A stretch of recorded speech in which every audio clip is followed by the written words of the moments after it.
caméra qu'elle doit regarder. Là. Salut tout le monde, on est en live et comme d'habitude, ça démarre avec un fou rire. Ce n'est pas de ma faute. C'est que je ne sais pas quand est-ce que ça commence et j'entends un c'est là. Je crois que c'était le premier mot qu'on entend lors de ce live. Écoutez, on est très heureux de vous retrouver. C'est la reprise, c'est la rentrée. Excusez-nous. Voilà, il y a eu des gens qui étaient coincés dans les attention, j'ai un retour. C'est toi. Voilà, on a eu des soucis techniques au début. Bref, j'en passe, mais on est ravis de vous retrouver. En plus, on va parler d'un truc plutôt cool qui est sorti au mois d'août. C'est les Tortues Ninja Teenage Years. Mais avant d'aborder tout ça, on va faire un petit tour de table. Alors, le plateau a un peu changé. On a changé d'invité. Donc, si vous êtes en paire de paire, tout va bien. Il a failli me faire virer, mais je lui ai laissé un chèque. Il est où d'ailleurs? Je l'ai pas vu. C'est un grand recommandé qui met d'accord. du temps. Chronopost, La Poste, on a confiance, bien les sûr. vacances et tout. Vous avez compris, on a toujours Alexis. Heureusement, malheureusement, je ne sais pas. Comment tu vas? Ça a été les vacances? Ouais, mais... Oui, ça va. Toujours heureux dans la vie, toujours bien. Attendez, je regarde quelle caméra? Je suis perdue, on n'a plus le même set. C'est là-bas. Oui, non, t'as là, là-bas. C'est tout, ok. En général, c'est là ou là-bas. Okay, mais là, c'est toi. Tu regardes les gens droit dans les yeux. On n'a pas fait de préparation. C'est la reprise des vacances. Je pense qu'on est tous dans un état. Non, moi je suis pas partie, moi. Ça fait combien de temps qu'on n'a pas. On n'a pas streamé? C'est ça qu'on dit? Ça doit faire 2 mois. Hein. Ouais, exact. Ouais, c'était pourquoi la dernière fois?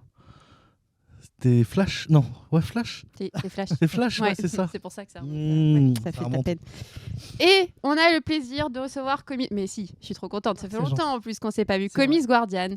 Merci pour l'invitation. Bonsoir à tous. C'est ma première sur Twitch, je crois. C'est vrai? Ouais, je crois que c'est ma première sur Twitch. Et ça me fait très plaisir de te retrouver toi, de découvrir Alexis, de découvrir plein de gens. Trop bien. Et très hâte de parler des Tortues Ninja. Tu peux peut-être te présenter un petit peu pour ceux qui ne te connaissent pas. Puis j'ai pas fait un coucou au chat, mais coucou à vous et n'hésitez pas à interagir avec nous comme d'habitude.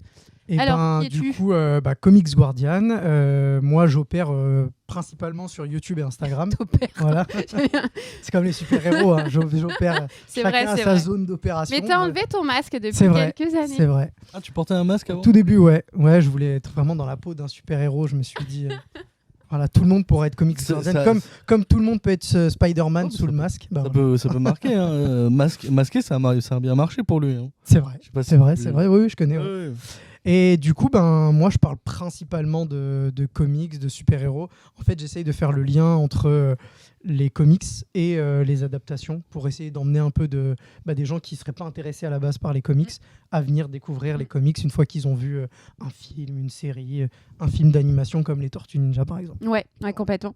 Et justement, on va parler des Tortues Ninja. Donc, c'est sorti le 9 août, si je ne dis pas de bêtises. Ça a été réalisé par Jeff Rowe et ça a été produit par Micros Productions, qui est un studio qui se situe entre Paris et Montréal. Et pour info, ils ont aussi produit Astérix et le secret de la potion magique, donc, qui est le second Astérix. Alexis fait un petit regard parce que oui, là, je prépare la rentrée. Non. Je prépare. Non, oui, j'ai travaillé. Une info que je trouve importante, c'est oui. le scénario surtout. Oui. Alors, je sais pas si tu allais y venir, mais c'est juste pour ça que je te regardais. Hein. Mais c'est fou ça. Le scénario du film? Ouais, le scénario du film. Attends, je n'ai pas fini ma présentation. Ah mais oui, mais comme t'es passé au studio, non mais c'est parce que... Pour que les gens se situent au niveau du graphisme. Qu'on a le secret de la potion magique, c'est aussi le film Bob l'éponge, le film que je n'ai pas vu. Pareil. Voilà. Et Pas de patrouille, tu as un fils, peut-être que tu situes. Figure-toi que je vais rien spoiler, mais je suis censé aller le voir mercredi. Le film nouveau, là, ouais. Ok, d'accord. Il a l'air bien en vrai. Voilà. Mais attendez pas qu'on parle de ça. J'ai pas de gamin. Le dessin animé, ça a l'air d'être purement pour gamins. Ouais. Mais la bande-annonce avant vraiment du rêve. Même moi, j'ai presque envie d'aller le voir, alors que j'ai pas de gamin, tu vois, et que je sais que ça va être nul. Le premier avait cartonné, je crois, et là c'est un deuxième, il me semble. Ouais. Et oui, c'est ça. Ouais. Et là, je crois qu'ils ont des super pouvoirs. Donc, je pense que c'est pour ça qu'on m'a invité. Ils ont dû se dire super héros. Ils ont un lien. Des super pouvoirs. Et ça a l'air bien. Hein, franchement, ça a l'air pas mal. Ouais. Ça a l'air sympa. Ça a l'air un peu plus peut-être intéressant. Le milliard. Et le scénario, du coup, oui, on revient sur un film qui aborde les tortues à leur adolescence. donc ce qui est à l'inverse du comics ici. Donc je vous le présente un tout petit peu, mais c'est l'édition complète de chez iComics. iComics qui a repris l'édition, qui faisait des petits tomes et qui c'est assez récent. Je crois que ça date d'il y a quelques mois. Oui, c'est pas très long, c'est pas très longtemps. C'était un peu avant les vacances, je crois. Qui est du coup écrit par Kevin Etzman. Kevin Etzman qui est un des fondateurs des Tortues Ninja. Et pour situer un petit peu sur la création des Tortues Ninja, ça arrive dans les années 80, qui est un grand tournant dans les comics. Donc, en parallèle de ça, chez Marvel, il y avait Frank Miller qui avait repris Daredevil. Donc il y avait un côté un peu dark, un peu sombre qui était posé sur tous les super-héros. Et justement, on se disait, est-ce qu'on va pas apporter un peu plus de jeunesse, un peu plus de trucs sympathique. Et donc le deuxième fondateur qui est Peter Laird, ils ont fait des sortes de brouillons. Ça devait être juste un tome qui devait être mêlé à l'histoire de Daredevil.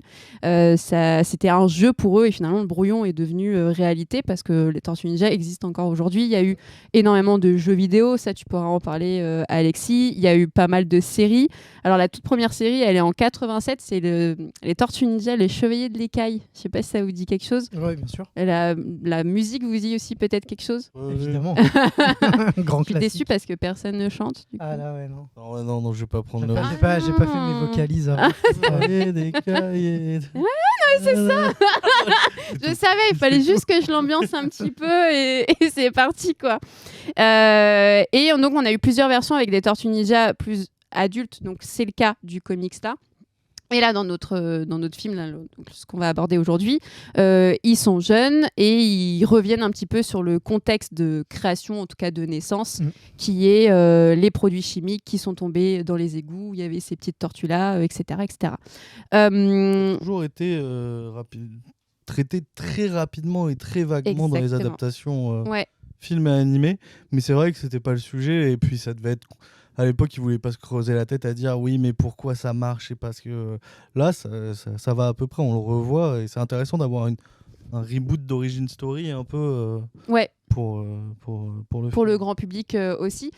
Justement, on va commencer à parler un peu du film. Alors, peut-être là, vous voyez sur le chat, il y a je crois que c'est le générique. Qui passe de la série animée. Vous avez connu les Tortues avant d'aborder le film, vous avez connu les Tortues Ninja comment? Jeux vidéo, séries, comics? Vas-y, je t'en prie. Non, vas-y. Moi, c'est clairement par le dessin animé. Okay. J'étais un grand fan quand j'étais petit. Franchement, je pense que j'ai dû voir tous les épisodes. Alors, peut-être pas tous, mais je sais pas si vous faites ça aussi, mais quand vous regardez des dessins animés, quand vous étiez petit, genre, on n'a jamais vu la fin. Genre, il y a plein de dessins animés que tu as vus. Oui, mais on les regardait pas de manière aussi assidue. Voilà, c'est ça. Et du coup, il y a plein de dessins animés dont je connais pas la fin. Et donc, je connais pas la fin de la série animée mais c'est vrai, Tortue moi, je crois Ninja. Que je pas non plus. C'était le genre de série qui passait pas forcément dans l'ordre, oui, voilà, contrairement à des Cités d'Or ou d'autres trucs un peu plus feuilletonnants. Ouais. Là, c'était vraiment, tu pouvais prendre un épisode, t'avais loupé les 10 d'avant. Oui, c'est ça, exactement. Oui. Ouais. Mais globalement, voilà, moi, c'est grâce à la série animée. Tu parlais tout à l'heure de Daredevil. En fait, on voit dans les comics que c'est inspiré aussi de Daredevil. Je sais pas si c'est un hommage ou si... Voilà, parce que par exemple, l'exemple le plus connu, c'est la main dans Daredevil qui est de cette organisation criminelle. Et dedans, c'est le clan Foot. Ouais, ça fait un peu ça fait écho à ce qu'est la main dans Daredevil. Oui, puis finalement, là, c'est pas trop montré dans le film, quoique on peut en reparler, mais c'est des histoires plutôt dark. Oui. Les enfants abandonnés, bien sûr. eux-mêmes se sentent exclus. Voilà, c'est ça. Ça me fait marrer que tu dises qu'au début, c'était pour sortir un peu du côté sombre des comics, parce que pour moi, quand je pense au début des comics, c'est très sombre, c'est du noir et blanc. Le tout début des comics, c'est-à-dire avant les années 80 ? Ouais, au tout début, c'était peut-être que je me trompe, mais... C'était du noir et blanc. Oui, c'était du noir et blanc. Et je trouvais que c'était moi, je trouvais pas ça un peu plus léger, le dessin, quand tu regardes. Peut-être pas forcément le dessin, mais en tout cas, ils ont voulu créer quelque chose avec des frères, tu vois, une sorte de fratrie. Qui était un peu à l'opposé d'un Daredevil très solitaire. Tu vois, c'est pas le héros qui a le plus d'amis. Enfin, on peut pas citer Elektra comme grand allié pour le Daredevil. Enfin, ça dépend des runs. C'est compliqué. Le statut Facebook, c'est compliqué. À un moment, c'était une screw. Oui, c'est ça. Ouais, on peut pas lui en vouloir ça. Et si tu devais me dire ta tortue préférée? Eh ben, elle est là.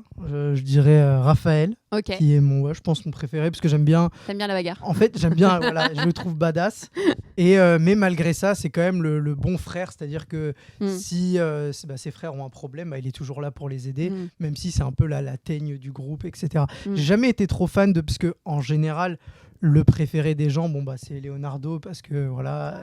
Ouais, je pense. C'est plus équilibré, quoi. Ouais, voilà. Il y avait Nico de. Équilibré. Voilà, c'est le leader, c'est celui qui essaye de faire le lien entre Splinter, ses frères, etc.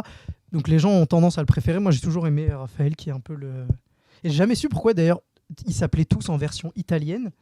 Donc Leonardo, Michelangelo. Mais il explique ça dans le dessin. Et lui, il s'appelle Raphaël et pas Raffaello, par exemple. Ouais. Voilà, c'est pour ça. Je sais pas. Non, je sais pourquoi ils ont ces noms-là. C'est les peintres italiens, oui, etc. Oui. Mais lui, c'est le seul à s'appeler Raphaël et pas Raffaello. Oui, j'avoue. Voilà. Je sais pas pourquoi. Mais on avait fait un sondage avec Nico de Batman Legend, où on a aussi une petite émission Alex et Nico. Et lui, il avait fait un sondage sur Twitter sur la tortue préférée. Ouais. Et à 40%, c'était Michelangelo. Ah, Michelangelo, ok. Ouais. D'accord. C'est le tech guy. C'est Laurent. C'est celui qui mangeait la pizza, donc moi je suis team Michelangelo. Moi, les prénoms. Bon alors. Attendez que je pose la question pour faire. Le violet. Et donc du coup ton préféré. Mais moi aussi je serais plus sur Raphaël. Raphaël. Ok. Parce qu'il est bourru, parce que ça me rappelle moi en fait. Mais j'aime bien. C'est ce que j'allais dire. Non, en vrai, non, j'ai pas trop de préférés. Je trouve qu'il y a une complémentarité qui est assez intéressante et qui est très difficilement dissociable. Moi, je suis vraiment ce mec un peu chiant qui dit non, mais ils sont tous bien. Ils sont tous bien. Tu te mouilles pas, quoi. Ouais, un peu la suite. C'est Leonardo. Attends, c'est Leonardo l'intello, sinon un peu non, attends. C'est le violet. C'est le violet. Donatello. Voilà. Mais ils ont en fait c'est ça et c'est ça que j'aime bien dans le film d'animation, mais on en reparlera, c'est leur identité est très distincte et donc tu peux t'attacher à tout le monde parce que ça peut être une partie de toi entre le geek, le bagarreur, celui qui aime les pizzas, enfin tu peux très bien être geek, manger des pizzas. Bah Michelangelo m'a fait rire. C'est le blagueur quoi. Bah oui, j'aime bien les blagues. Quand on passe avec elle, c'est l'ambiance collège, il y a tout le temps des blagues. Oui, c'est vrai. En même temps, le mec, il se marre et tu manges de la pizza avec lui, il y a pas de... Et en plus, il peut te protéger. Ouais, c'est vrai, il est top. Je tiens à dire qu'au final, ce côté, on a beaucoup craché dessus, alors que moi j'ai bien aimé, mais l'adaptation des Tortues Ninja produit par Michael Bay... On était obligé de parler de ça. Ah ouais, bah ouais, il va falloir en parler. Il faut parler des adaptations avant. Moi, c'est peut-être moi qui me dit oui, non, il faut parler des adaptations. Non, mais t'as raison, ça fait partie de l'histoire des tortues. Donc... Ouais, mais alors moi, il y en a beaucoup, ils ont pas aimé. Moi, j'ai trouvé que c'était plutôt sympa. Moi, j'ai passé un bon moment et je trouvais justement que les personnalités ressortaient un peu plus. Ils avaient fait un vrai travail dessus. Chose qui était, moi, j'avoue, dans les films, ce côté, les premiers films, le 1, 2, 3 des années 90, c'est très éteint. Ils effleuraient à peine. Ouais, voilà. Ouais, ils font tous des blagues, ils sont tous forts, ils font tous des blagues. Voilà, c'était un peu, même s'ils essayaient de dissocier un peu, lui, il a un petit arc et tout ça. Mais c'est vrai qu'au niveau de la personnalité, c'était pas trop ça. Mais dans le comics aussi, au tout début, c'était pas trop ça. Oui. Après, de toute façon, il y a eu, ça s'est développé aussi avec le temps parce que les gens, comme là, ce qu'on vient de faire, tout simplement, quand je me demande c'est qui votre préféré, je pense que les gens ont vite besoin de s'identifier et que c'est aussi plus simple au niveau au départ ils étaient tous de la même couleur d'ailleurs. Oui, ils étaient rouges aussi, voilà. Ouais, ils étaient même dans ce comics tu le vois qu'ils récupèrent pas leur... De toute façon au tout début de ce comics ils sont 3, ils sont pas 4. Ils retrouvent pas tout de suite leur frère. D'accord. Et je sais pas si en régie tu as trouvé aussi l'image parce qu'on a regardé tout à l'heure les séries qu'il y a eu. Donc il y avait la série Les Chevaliers d'Écale que je vous parlais, la toute première. Tu vas la chanter du coup toi ou pas? Non, pas du tout. Mais il y a eu une d'après, en 1997, Nouvelle Génération. Je sais pas si vous voyez le style. Ah non, celle-là, alors c'est magnifique, c'était des mecs qui étaient dans les trucs de Tortue Ninja. D'accord, ok. Ok. Ça a duré 1 an. La série live action. Ah oui, c'est une live action. Oui, ah oui, c'était à la suite des films. Ouais. C'était à la suite des films, mais les films, c'est plus ça va, plus les costumes ils sont claqués au sol. On a eu un moment de down pour les tortues quand même. C'est la suite des films. Et sauf qu'ils ont essayé de refaire un lore ultra chelou, ultra complexe et les costumes. Ça me parle pas du tout. Et tout. Je crois que j'ai jamais vu. J'ai vu les films. Je crois que j'ai même pas vu les 3 d'ailleurs. Ouais. Mais j'ai vu sur le premier et le deuxième. Mais la série, ça me parle pas du tout. C'est pas très beau. Hein. J'aime bien le deuxième, mais il est un peu raciste quand je regarde. En vrai, j'aimais bien le deuxième parce que c'est au Japon et tout. Et je suis un gros weebos, donc moi ça me parle. Mais c'est vrai qu'il y a des blagues un peu. Un peu limitées. Voilà, on va dire limite. Et ça appelle. Parce qu'il est japonais, il l'appelle Nagasaki. Ah oui. On en est là donc. Ah oui, non, c'est un peu. Voilà, mais... Et tu parlais tout à l'heure des jeux vidéo, il y en a eu plein aussi. Donc finalement, ça me fait un peu penser à Batman, où Batman est vraiment un peu partout, avec, et c'est aussi pour ça qu'il est autant populaire chez DC, avec des séries, etc., des films d'animation, des jeux vidéo. Mais c'est le cas aussi pour les tortues. Elles apparaissent un peu partout. Donc il y a eu beaucoup de jeux vidéo. Alors moi, quand j'étais petit, il y avait 2 teams en fait. Il y avait les Chevaliers du Zodiaque et les Tortues Ninja en fait. Okay. Les Chevaliers du Zodiaque, c'était pour les bourgeois. Ah ouais, parce que les figurines étaient en métal, il y avait plein de pièces en métal à collectionner et tout, qui étaient ultra belles, mais ça coûtait la peau du cul. Et t'avais les Tortues Ninja qui étaient en plastique, qui étaient, t'avais plein d'accessoires, t'avais leurs véhicules et tout ça. C'était 2 trucs très différents. Et ouais, c'était ultra présent, en tout cas dans les années 90 à l'école, avant Pokémon. Moi, pour moi, il y a vraiment eu. Avant, c'était plutôt les Tortues Ninja, je trouve, avec les Pog et ce genre de choses. Ah et après, il y a eu l'après Pokémon où ça a un peu pris la place. La régie est en train de me montrer des images incroyables. C'est ça, avec la 5e tortue. Avec Power Rangers. Ah oui, Power Rangers. Ah oui. Alors, ce que j'allais dire, c'est que moi, plus jeune, ma série référence, c'était vraiment Power Rangers, avant les Tortues Ninja. Avant les Tortues Ninja, oui, mais c'est vrai. C'est vrai que moi j'étais vraiment un énorme fan, mais je le suis toujours d'ailleurs, de Power Rangers. Et ben là, c'est une petite... un petit plaisir coupable, j'ai envie de dire. Voilà. Mais je crois que c'est via toi que j'ai vu qu'il y avait des comics Power Rangers. Ah ouais, tu savais pas? Non, je savais pas. Non. Bah oui, ça a l'air incroyable. T'as déjà vu le crossover My Little Pony Transformers? D'accord. Ça, c'est un gros crossover. Et c'est bien. J'ai pas lu. C'est dommage. On peut pas en parler. Mais d'ailleurs, là, c'est la 5e tortue qui est une tortue femme. Oui. Oui, il y a eu une 5e tortue. Ok, d'accord. Voilà. Mais donc, sinon, moi, je crois que ma première expérience avec les tortues, c'était le jeu vidéo sur NES. Ok. Qui était, et où ils étaient tous, justement, le bandeau rouge. Et ensuite, il y a eu le dessin animé. Parce qu'en fait, j'ai eu la NES avant que je capte. Alors, peut-être que j'ai vu le dessin animé avant, mais je n'étais pas en état de conscience de capter que c'était les Tortues Ninja. Mais ça a vraiment été comme ça. Et ensuite, j'ai eu toutes les conneries de jouer à la con, le van qui lance des pizzas, leurs repères, les figurines. C'était trop bien, ça. C'était trop bien. Pourquoi j'avais des Barbie, moi ? J'ai tout paumé. Ce serait mythique aujourd'hui. Ouais, non, mais ouais. Un peu d'argent. Ouais. Oh, ils auraient.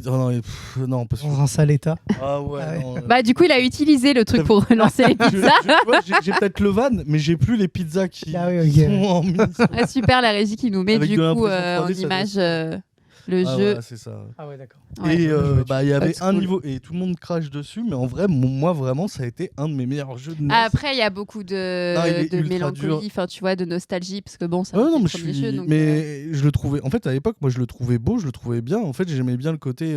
T'avais une vue de dessus, puis ensuite t'avais une vue sur le côté. Ça changeait beaucoup. Moi, j'avais que ça et Mario, donc Mario, c'était plutôt cool. Et le seul truc qui était vraiment dur, c'était un niveau qui était infinissable et ultra chiant. Mais sinon, moi, j'ai passé des heures à jouer aux 2 premiers niveaux, en fait. Ok. Je jouais qu'aux 2 premiers niveaux. C'est dommage, sur 10 niveaux. Ouais, mais en vrai, le jeu était dur. En vrai, le jeu était ultra dur. Mais donc voilà, et puis moi ensuite les Tortues Ninja, j'ai regardé de loin, mais il y a eu beaucoup d'adaptations différentes, mais trop, quoi. C'est un peu comme Scooby-Doo, quoi. Non, il n'y a jamais assez de Scooby-Doo.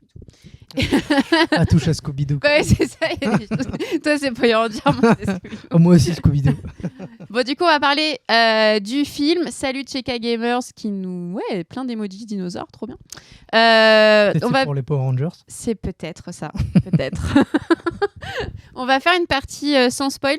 Okay. Donc pour donner votre avis un petit peu, voilà, sans forcément beaucoup de détails, et ensuite on passera à la partie avec spoil où je ferai tout un truc de générique parce qu'on n'a pas encore de générique. Ah si, peut-être, je me rappelle plus, ça fait 2 mois qu'on n'a pas fait de stream. Apparemment il y en a un. Apparemment la régie dit alors c'est parti, votre avis sans spoil. Alexis, qu'est-ce que tu en as pensé? Dans les grandes longueurs, c'était plutôt pas mal. J'ai bien aimé l'animation déjà. Il y a pas mal de choses à en dire. J'ai bien aimé l'animation. J'ai trouvé le scénario sympathique, mais il y a 2-3 trucs que je trouve très faciles d'usage, mais c'est des ficelles scénaristiques. Et là, je les ai plus en tête, mais je sais que sur le moment, j'étais en mode oui, c'est un peu cliché, mais ça passe. De toute façon, tout le monde utilise des clichés pour écrire des histoires. Sur le super-héros. Surtout sur le super-héros. Facile. Mais c'est vrai que sur la réalisation, le doublage, alors c'est du star talent et tout, mais il y a des doubleurs que j'aime beaucoup retrouver, des acteurs que j'aime bien retrouver dedans, notamment il y a Seth Rogen dedans que j'aime bien quand il fait du doublage, qui a fait le scénario avec Adam Goldberg, je crois, qui est son acolyte. Donc pour ceux qui ne voient pas, c'est ceux qui ont fait This is the End, Pineapple Express. Non, je dis n'importe quoi. T'avais dit quoi? Non, je croyais que ceux qui avaient bossé sur le film. Je me demande si le réal, il n'a pas bossé sur Mitchell contre les machines. Là. Alors le réal, j'ai pas d'infos. Je crois. Le réal, c'est Jeff Rowe. Je crois qu'il a bossé sur un truc sur Netflix qui. Bah oui, ça serait logique. Il y a une animation un peu différente, mais ouais, on retrouve le côté valeur familiale, incompréhension de l'un et de l'autre avec l'intelligence artificielle. Ce serait pas déconnant qu'il y ait un rapport entre les deux. Mais ouais, en soi, c'était plutôt cool. L'animation que j'aime beaucoup, mais qui me fait un peu peur parce qu'il y a ce côté post-Spider-Man. Mais c'est très différent parce que Spider-Man, ça utilise différentes techniques d'animation et ça les mélange. Alors que là, c'est un truc où c'est de la 3D et par-dessus, ils dessinent par-dessus en fait pour ajouter les onomatopées et les trucs dans le genre. Justement, ce que j'avais vu, c'est qu'ils utilisaient la technique de matte painting. Donc peut-être si tu veux revenir dessus pour expliquer. C'est mon moment, c'est ça. C'est ton moment expert. Alors le matte painting dans le cinéma, ça a été utilisé principalement pour faire des effets spéciaux de décors, c'est-à-dire qu'on filmait les acteurs sur un plateau et devant on mettait une vitre immense où on peignait en fait dessus le décor et derrière on faisait pareil et en fait ça donnait l'impression parce que c'était pas de la photo, c'était vraiment du dessin et ça donnait cette impression en fait d'avoir des décors qui étaient immenses. Alors, il y en a, c'était plus ou moins réussi, mais il y a vraiment des matte paintings, notamment, je pense, dans Star Wars, les premiers, qui étaient plus impressionnants qu'une photo et on voyait vraiment pas que c'était du matte painting. Mais voilà, c'est l'art de... tu filmes et en fait tu mets un faux décor peint devant, mais c'est aussi repeindre en fait sur la pellicule. Mais qui n'est pas du tout la même utilisation que dans Spider-Man Next Generation. C'est pas du tout la même utilisation, c'est pas la même utilisation aussi dans les Tortues. Là c'est vraiment, je pense que j'ai analysé un peu, j'ai vraiment l'impression qu'ils ont fait des modèles 3D avec un effet, ce qu'on appelle cel shading, un côté avec des gros traits en fait sur les bords pour donner un effet bande dessinée. Et ensuite, ils ont repassé des trucs, ils ont fait des croix, ils ont fait des onomatopées, des gestes pour incliner le mouvement, mais qui sont faits, c'est du dessin en fait, c'est pas de la 3D. Et ça donne un style très particulier, mais c'est vrai que ce mélange de style graphique juste après Spider-Man, je suis en mode ça va faire beaucoup de films avec ce style qui marche en animation. Est-ce qu'on va pas tomber dans un travers de un peu comme on a eu pour les zombies de faire des films d'animation avec des animations tout le temps innovantes comme ça qui marchent, expérimentales mais qui se ressemblent toutes. Chapeauté 2 il me semble aussi qui a utilisé un peu le même. Oui, mon frère m'en a parlé, il aime beaucoup ce film-là et justement Chapeauté pareil, ils ont il était acclamé aussi visuellement. Voilà, ils ont utilisé un peu le même style. J'ai pas vu le film mais j'ai vu des extraits où ça passait de la 3D à de la 2D un peu aquarelle. Peinte. Pareil, mais voilà, c'est ça. C'est aussi pour toucher un nouveau public et c'est compréhensible parce que il y a un public qui est lié à la 3D. Typiquement, là, je sais qu'il y avait un film qui est sorti de chez Ghibli, qui est Aya, la petite sorcière, ou Aya la sorcière, qui ne reprend pas du tout le même style que les Ghibli que nous on connaît, qui est lié au crayonné, etc., qui était de la 3D. Donc ça a fait évidemment fait beaucoup de bruit pour les personnes qui étaient habituées, qui aiment le dessin, qui ne s'y retrouvaient pas en 3D, et à l'inverse, ça a peut-être plu aux plus jeunes. Mais il y a un vrai problème par rapport à ça, hein. Je le vois dans l'animation. Alors moi je regarde beaucoup de mangas. Dès qu'il y avait là ça se calme, mais c'est vrai qu'il y a un moment où la CGI, tout ce qui était animation 3D mélangé dans des animations qui sont à la base en 2D, les gens gueulent, alors que des fois c'est peut-être juste qu'il n'y avait pas d'autres meilleurs moyens de faire ça en fait proprement avec des angles de caméra spécifiques que tu peux faire en 3D et difficilement en 2D. Maintenant, les techniques ont vraiment de plus en plus évolué, donc ça passe de mieux en mieux, mais les gens continuent à gueuler. Je le vois actuellement, on va parler Bleach rapidement. Bleach a recours à de la 3D pour faire quelque chose qui était même pas possible à faire dans le manga que l'auteur voulait faire, mais les gens sont en mode ouais mais c'est moche, c'est de la 3D, c'est mal utilisé, alors que c'est super bien, c'est bien utilisé. Mais j'ai l'impression que sur ces... Mais les gens ont un problème avec ça, la 3D. Que dans les choses comme ça, ça leur tient tellement à cœur, tu as l'impression que tu parles de quelque chose qui leur appartienne, qu'ils sont devenus tellement possessifs que dès que tu changes quelque chose, ils comprennent plus que c'est juste un support, quoi. C'est juste quelque chose de culture populaire, justement populaire, qui appartient à tout le monde et pas qu'à toi. Je dis juste un petit coucou au chat et notamment à Marceau qui n'a pas pu venir mais qui est là et qui a dit en effet c'était très bien le chapeauté. Et donc à ton tour, Comics Guardian, qu'est-ce que tu en as pensé de ce film ? Eh ben globalement, ça a été une très bonne surprise. Moi, j'avais un petit peu peur. Du côté Teenage, justement, même si c'est dans le nom, il s'appelle Teenage Mutant. Oui. Mais c'est vrai qu'on ne l'avait pas trop exploré avant dans les productions précédentes. Donc j'avais un peu peur, mais finalement, ça a super bien marché. Alors moi, j'ai vu une version qui n'était pas totalement terminée. Et du coup, ça valide un peu ce que tu disais tout à l'heure. C'est qu'effectivement, moi, il y avait certaines scènes que j'ai vues où, en gros, le dessin n'était pas terminé. Tu avais juste des crayonnés animés et ensuite, ils rajoutaient, j'imagine, des couches par-dessus. Ouais. Mais pour revenir au film, moi, j'ai vraiment bien aimé. Ça révolutionne pas les tortues, ça révolutionne pas l'animation, ça révolutionne pas le cinéma non plus. Au niveau de l'histoire, c'est du déjà vu. Mais moi, je fais partie des gens qui pensent qu'aujourd'hui, on a quasiment tout raconter, j'ai envie de dire, comme histoire, et que c'est juste la manière dont tu vas amener les choses qui permettent de faire aimer ou pas. Mais il y a des thématiques, on en parlera tout à l'heure, mais qui font évidemment penser aux X-Men. Moi, je suis un grand fan des X-Men, ça fait les mutants, voilà. Mais globalement, j'ai vraiment passé un très bon moment. Moi, gros plus, c'est la musique que j'ai trouvé vraiment très bonne, qui colle parfaitement au côté street des tortues. Très street, très hip-hop. Voilà. En même temps, avec l'antagoniste est un rappeur. Donc, dans le film, mais en VO et en VF d'ailleurs. En VO, en VF, En VF, c'est un rappeur aussi. C'est Sofiane, le rappeur Sofiane. MDR. Voilà. Tu parlais de Star Talent. Ah, j'avoue, j'aimerais bien regarder. Moi, je l'ai vu en VO. Je l'ai vu en VO. C'était Ice Cube. On parle de rap et tout, mais c'est quand même deux voix très différentes. Moi, j'ai noté aussi qu'il y a un moment avec Splinter où c'est du glam rock. Et moi, étant très fan du glam rock des années 80, j'étais tellement heureuse d'écouter ça. C'était vraiment top. Moi, globalement, j'ai vraiment bien aimé. Je trouve que ça permet de découvrir un autre aspect des tortues. Et en fait, moi, j'avais peur du côté enfantin et je trouve qu'en vrai, ça peut parler à tout le monde. Ouais, je suis d'accord avec toi et en même temps, ça dépend qui était la cible. J'ai envie de te dire que si c'était exclusivement des jeunes adolescents et des jeunes enfants, le terme de teenage marcherait. Mais moi, ce qu'on m'a toujours dit aussi quand j'ai bossé en librairie, qu'à un moment donné, j'étais au rayon jeunesse et que j'étais un peu perdue, le libraire m'avait dit, de toute façon, un bon roman jeunesse ou une BD jeunesse, c'est un objet qui va plaire aussi à l'adulte. Parce que toi, tu vas pouvoir le lire et passer un bon moment et que tu vas décoder des choses qu'un enfant va pas pouvoir comprendre. Et en plus, tu vas pouvoir aller le voir avec l'enfant et le partager avec lui, quoi. Donc moi, mon avis... donc coucou Victoire qui a demandé si J'ai raté la vie d'Alexis, enfin un film qu'il a aimé. Donc on voit qu'il y a des gens qui connaissent le personnage. Moi, j'aime beaucoup de films. C'est vous qui autre que Flash, pardon. Pour parler de... bonsoir tout le monde. Donc il y a du monde ce soir. Je suis très contente. On est en train de parler des Tortues Ninja. Donc chacun a donné son avis, mais sans spoil. Et puis on va rentrer dans le détail. Moi, mon avis, c'est que j'ai beaucoup aimé. Et en fait, j'ai passé un trop bon moment. Et je pense que ça fait longtemps. Et on en parlait en tout début. Le fait qu'on était un peu blasé, que c'était assez redondant ce qu'on voyait au cinéma, même aux effets spéciaux, que ça fait 2-3 ans que c'est compliqué, que ce soit chez DC ou que ce soit chez Marvel. Moi, ça va, je passe des bons moments au cinéma. Moi, non.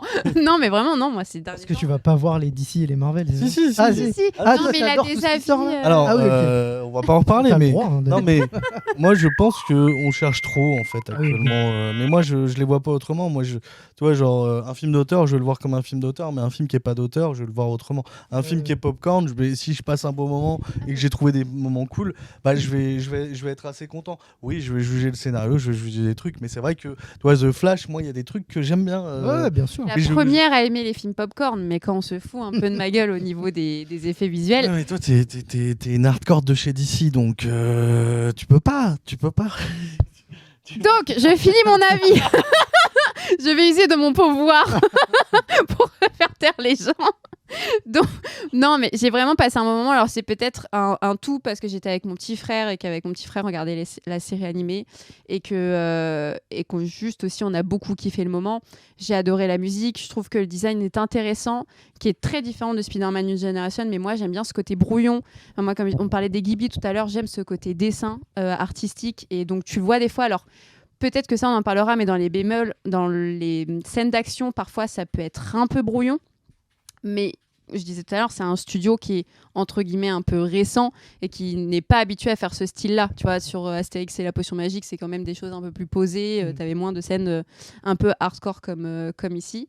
J'ai aimé l'aspect d'identité sur chaque Tortue Ninja, qui est très très clair dès le début, où on sent qu'ils sont isolés, qu'ils sont dans un mal-être, qui était bien montré, que je trouve émouvant. Même sur Splinter. Hein. Même sur Splinter, la personnalité de Splinter, ouais.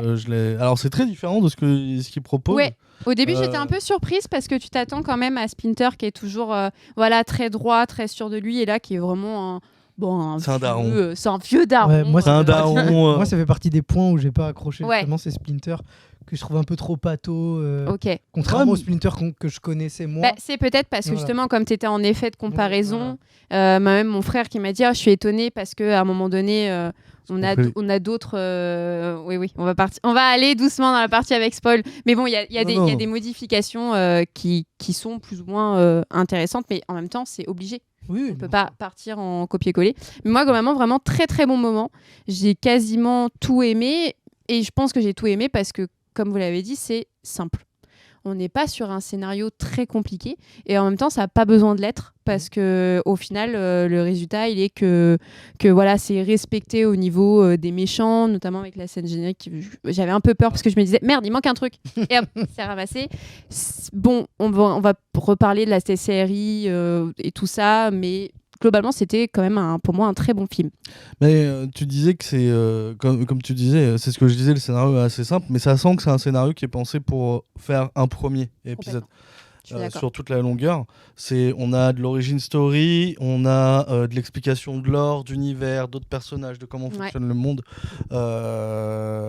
qui amène, puis en plus, voilà... On a vu la fin. Et en vrai, c'est très cool. Mais c'est vrai que je suis en mode. C'est très cool, mais c'est vrai que je suis en mode. Ok, maintenant faut passer à autre chose. Mais un peu comme Spider-Man, ce qu'ils ont fait là, en fait, il y a un virage qu'ils vont prendre. Tu sens, j'espère qu'ils vont le prendre. Ouais. Je sais pas comment vont les entrées pour ce film, mais ça serait bien d'avoir un 2 parce qu'il y a des trucs très intéressants qu'ils ont commencé à poser. Justement, et c'est bon signe, enfin, toi c'est ton avis, mais toi aussi j'espère, c'est que ça donne envie, en tout cas. Clairement, ouais.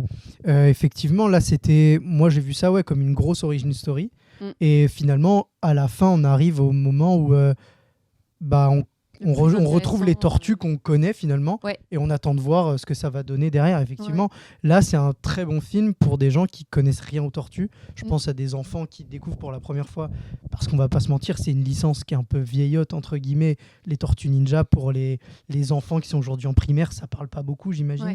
Donc c'est un très bon film pour les découvrir. Et moi j'ai très hâte de voir la suite. Et évidemment, on va en parler après, mais oui, on attendait tous un certain personnage et on s'est dit, attends, ils ont peut-être oublié quelqu'un. Oui, c'est ça. Mais bon, voilà. Mais vraiment, à la toute fin, j'étais là. Je fais juste un petit tour dans le chat. Ça, c'est Marceau, non ? Quel nom tu m'as foutu, la Frushim ? J'ai pas vu le film, mais dans la bande-annonce, il y a déjà plus d'idées que dans Flash. Oula. C'est pour toi, peut-être. Tu ne réponds non, pas de réponse. Et salut à toi, Geoffrey78, merci de nous suivre. Alors c'est parti, on passe à la partie que je préfère, la partie avec spoil. On n'a pas de générique. Inter, il meurt à la fin. Oh non. Générique, je crois, non, il y en a pas. Non. Si, il y en a un. Alerte. Il y a une alerte. C'est bon. On est trop bien organisé ce soir. Il y a l'alerte ou pas ? Elle est lancée ? Oui, non, mais il y a 20 secondes de délai, je crois. Se trouve, on l'a pas vu. Disons qu'elle est lancée. Je vais parler avec Marceau en attendant. Si on connaît bien les tortues, on s'ennuie pas trop de revoir une origin story. C'est une bonne question, ça. En attendant, je le vois. Il est beau, hein. Voilà. Spoiler. Avant le spoiler, on va... Spoiler. Je parle anglais aujourd'hui. On va répondre à la question de Marceau. Qu'est-ce que vous en dites, vous, Comics Guardian, si Si on connaît bien les Tortues Ninja, est-ce qu'on s'ennuie à redécouvrir les origines? Non, parce que justement, ce qu'on disait un peu tout à l'heure, c'est que en fait, c'est pas un copier-coller de ce qu'on connaît. Je pense notamment au côté... C'est beaucoup plus actuel. Hein. Ouais, voilà. Il y a un vrai traitement par rapport au téléphone. Oui, c'est clairement pas, ça n'a rien à voir. Aux réseaux sociaux, qu'on voit dans pas mal de réadaptations. Je pense à Devilman Crybaby, qui est une série d'animation Netflix qui est sortie il y a 4 ou 5 ans, mais qui est réadaptée d'une série dans les années 80, et ils ont rajouté tout ce qui était dans les réseaux sociaux. Et souvent, dans les réadaptations, je trouve que c'est intéressant de rapporter ce truc. Et c'est pas mal présent en fait indirectement, même surtout avec le personnage d'April et de ce qu'ont vu les tortues. Non mais je suis d'accord, et ce que je voulais dire aussi c'est on sait que les tortues de base sont très liées au Japon féodal, etc. Là c'est quelque chose qui est assez on est en partie spoiler, on est d'accord, hein. C'est quelque chose qui est assez absent, peut-être qu'ils y reviendront plus tard, mais c'est vrai que là pour l'instant le lien avec le Japon, il est un petit peu teasé, etc. C'est pas hyper développé, quoi. Ouais, moi, ce que j'aime bien, c'est que tu as l'impression que tu peux être très proche des Tortues Ninja, que limite tu peux les retrouver sur les toits de ta ville, parce qu'il y a des références très actuelles avec les Avengers qui sont cités, Akira, tout va. Donc j'en ai parlé avec une personne qui trouve que c'était trop et que c'était un peu trop pour nous marquer. Ça, c'est le style. C'était pas mal. C'est le style justement de Seth Rogen et de Adam Goldberg. Ils sont très dans la référence à la pop culture. En fait, ils ont ce truc ça permet de visualiser en fait les goûts et les personnalités très rapides de chaque personnage quand ils écrivent. Et ça revient assez souvent, et c'est un peu un problème justement de leur écriture. On peut ne pas aimer ou aimer, mais c'est vrai qu'il y a énormément de références. Moi, je pense que t'en as pour un peu tout le monde, parce que moi, il y en a certaines que je comprenais pas, que mon frère comprenait, donc il était là en mode attends, mais c'est ça. Et à l'inverse, tu vois. Donc après, ça dépend avec qui tu vas le voir et quelle expérience de cinéma tu fais. Et donc il y avait Geoffrey78 qui nous dit franchement non. Donc pour répondre à la question de Marceau, j'ai connu la série animée ou les films des années 2000. Et j'ai lu l'intégrale tome 1 une semaine avant, donc celle qui est juste à côté de moi, et ce n'est pas du tout barbant. C'est une force du film, ça coule bien aussi bien au néophyte. Spider-Man ou des remakes, des reboots de reboots. Pour voir ce qui va être barbant, c'est qu'est-ce qu'ils proposent en fait. Ouais. Et en soi, là, non, c'est plutôt. C'est un peu la version Ultimate. Par exemple, tu vois, tu as Ultimate Spider-Man, qui est un peu remis au goût du jour. Il y a les téléphones, il y a. Il y a ce côté-là, recommencer leur naissance pour essayer de refaire 10 ou 15 ans d'évoluer. Ouais, non, c'est ça. Il y a ce côté un peu là, comme ça. Ouais, ça marche bien. On va peut-être commencer avec le début du film, qui tout de suite pose. Très vite, on voit pas du tout les tortues, mais on est plutôt dans je crois, c'est le labo du scientifique qui va créer ce genre de sérum qui va ensuite tomber dans les égouts et qui va toucher et le rat et les tortues. Et donc on voit la mouche. Et on voit la mouche. On voit la mouche. Dès le début. Ouais. C'est Superfly, c'est ça? Ouais, mais c'est juste son enfant mouche, quoi. C'était quoi son... Je crois que c'est Superfly. C'est Superfly, ouais. Ça peut pas être plus compliqué comme nous, à mon avis. On est sur les Tortues Ninja. Donc là, pour moi, c'est hyper important. Bébé S-Cube. Ou bébé Fianso. Va voir. Pour moi, c'est hyper important, et j'imagine comme tout le monde les premières minutes du film, parce que ça va poser les bases et ça va tout de suite nous dire si on va s'ennuyer ou pas. Qu'est-ce que vous en avez pensé, Putain, c'est sombre. C'était sombre dès le début. Et en mode... alors pour des ados, ok, mais pour des enfants... c'est hardcore, il y a un assaut de forces spéciales la nuit, c'est filmé tout est sombre, le labo est sombre, il y a un peu de couleur de néon avec le produit, mais avec c'est sombre qui est mis en avant justement. Moi j'étais choqué, et ensuite ça s'est allégé dans l'ambiance du film, mais dès la première scène je l'ai trouvé ultra sombre. C'est un assaut, il y a un bébé, alors c'est un bébé mouche et il arrive à se défendre un peu, mais c'est un père, il le considère comme son enfant et il les sépare, et c'est sombre. Moi j'ai trouvé ça sombre. J'ai trouvé ça bien, mais j'étais pas prêt en fait à commencer le film directement. Parce que comme on t'a vendu Teenage, tu t'étais dit plus léger, plus fun. Ouais, c'est un peu ce que j'attendais en vrai du film, et non, c'était plutôt sombre en fait. Je trouvais ça même trop pour j'étais en mode pour des enfants, c'est presque un peu violent. Il y a pas de sang ou quoi que ce soit, hein, mais l'ambiance générale du truc. Ouais, je suis d'accord. Non, mais c'est globalement ça. C'est en fait, on te met dans le bain direct, et là où tu pouvais t'attendre un truc fun, genre je sais pas, tu vois, tu pouvais imaginer que tu découvres les petites tortues toutes mignonnes. Voilà, en fait là non, pas du tout. C'est comme il dit, c'est une espèce de séparation entre un père et ses enfants, même si c'est pas la même espèce. Mais ouais, c'est hyper violent, et je trouve que ça marche bien pour poser. L'antagoniste, du coup, cette femme, j'ai oublié le nom, comment elle s'appelle c'est la directrice du TCR. Ouais, j'ai oublié son nom. Alors son nom. Je sais plus, je l'ai plus, mais en gros, voilà, ça méchante. Ça te pose le perso, et tu te rends compte que. Et en fait, je trouve que c'est bien parce que tu te rends compte qu'en fait, dans le film, les méchants, ça va pas être ceux qui sont modifiés, c'est pas les mutants. Dès le départ, on te montre qu'en fait les méchants c'est les humains, quoi. Oui, c'est ça. Parce que le message reste quand même un peu pour les enfants en disant mais c'est pas parce que t'es modifié, c'est pas parce que t'es différent, et c'est là où on rejoint le fait que t'aimes bien les mutants et les X-Men, c'est tout le principe. Exact. L'histoire, en vrai, tu remplaces les tortues par des mutants des X-Men, c'est la même histoire. Oui, c'est ça, c'est l'acceptation par rapport au monde. Alors, oui et non, parce que le TCRI au final est là pour exploiter le pouvoir des mutants. Oui, là où les autres veulent éliminer les mutants, clairement. Voilà, alors que. Mais par contre, le côté mutant, oui, voilà, après on le retrouve. Le fait de se cacher, de vivre dans un autre monde, de pas vivre avec les humains. Par les autres, voilà. Ouais, clairement. Ouais. Non, mais c'est ça. Il y a les mêmes thématiques. Mais ouais, le départ est assez violent, ouais, c'est clair. Ça te met dans le bain direct. Ouais, mais ça, moi, j'ai bien aimé. Enfin, parce que justement, j'étais un peu comme toi où j'avais peur que ce soit trop adolescent et du coup que je sois pas la cible, même si c'était ok de pas être la cible et que, comme je disais tout à l'heure, il en fallait pour tout le monde. Mais j'avais peur d'être tout de suite un peu perdue, de tomber dans un truc trop lisse, parce que comme on l'a dit aussi au début, l'histoire même des Tortues Ninja, elle est pas lisse, elle est violente, et je trouve qu'il y avait tout de suite, je m'étais dit bon, ok, il y a un respect au niveau des personnages. On nous prend pas pour des cons, quoi. Et je trouvais ça plutôt cool jusqu'à arriver je crois que très vite on arrive au moment où ils sont un peu plus grands, et c'est à la scène où ils vont faire les courses, ils vont faire les courses, et que ils s'arrêtent un moment parce qu'il y a un cinéma en plein air et qu'ils regardent le cinéma, et moi c'est pas peut-être que c'est le début, mais cette scène là elle m'a attristée et elle m'a touchée, et t'as pas pleuré?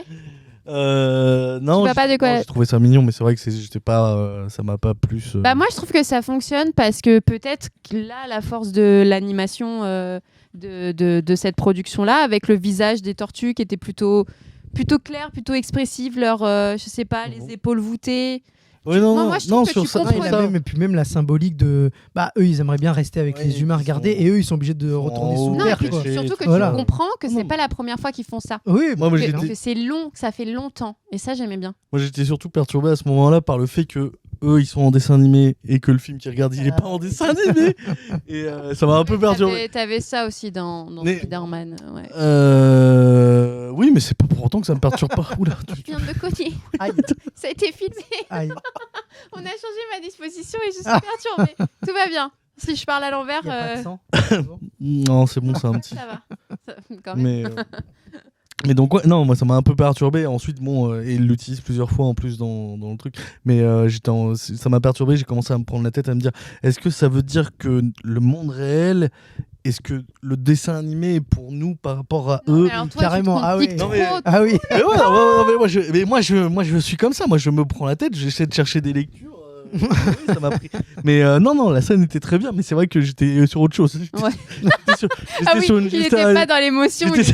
Il essayait de deviner le film qu'il était en train de regarder. Alors, en plus, c'est la folle journée de Ferris Bueller, et qui est Alors, c'est intéressant justement parce que en fait, c'est l'histoire d'un gamin qui s'est jamais senti en fait, qui est un peu marginal, et en fait qui va convaincre ses potes il va sécher une journée de cours, et il va convaincre ses potes de faire la même, et ils vont essayer de découvrir ce qu'est c'est une sorte de road trip dans la même ville où ils vont faire plein d'étapes pour découvrir tout ce qu'on peut faire dans une journée si on n'est pas à l'école ou au travail, en fait. Donc il y a ce truc un peu qui est intéressant de parallèle avec regarde, c'est tout ce qu'on. C'est un gloubi-boulga en fait de tout ce qu'ils pourraient faire et qu'ils font pas. Ouais, complètement. Voilà, ils vont dans le film, ils vont au musée, ils vont dans une parade, ils font une fête. Voilà, que des trucs. Il n'est pas choisi au hasard. Voilà, c'est ça. Et en plus, ces rapports, eux, ils ont envie d'aller au lycée. C'est un lycéen qui sèche les cours et qui lui a pas envie d'aller au lycée. Et je crois ils disent un truc justement par rapport à ça où ils disent, moi j'aimerais trop aller au lycée, je sécherai pas les cours. Hein. Je crois il y a un truc dans le genre, très léger et tout. Et donc. Non, mais c'est bien pensé, c'est bien pensé. Et du coup, juste après ce passage-là, je crois qu'ils retrouvent leur père.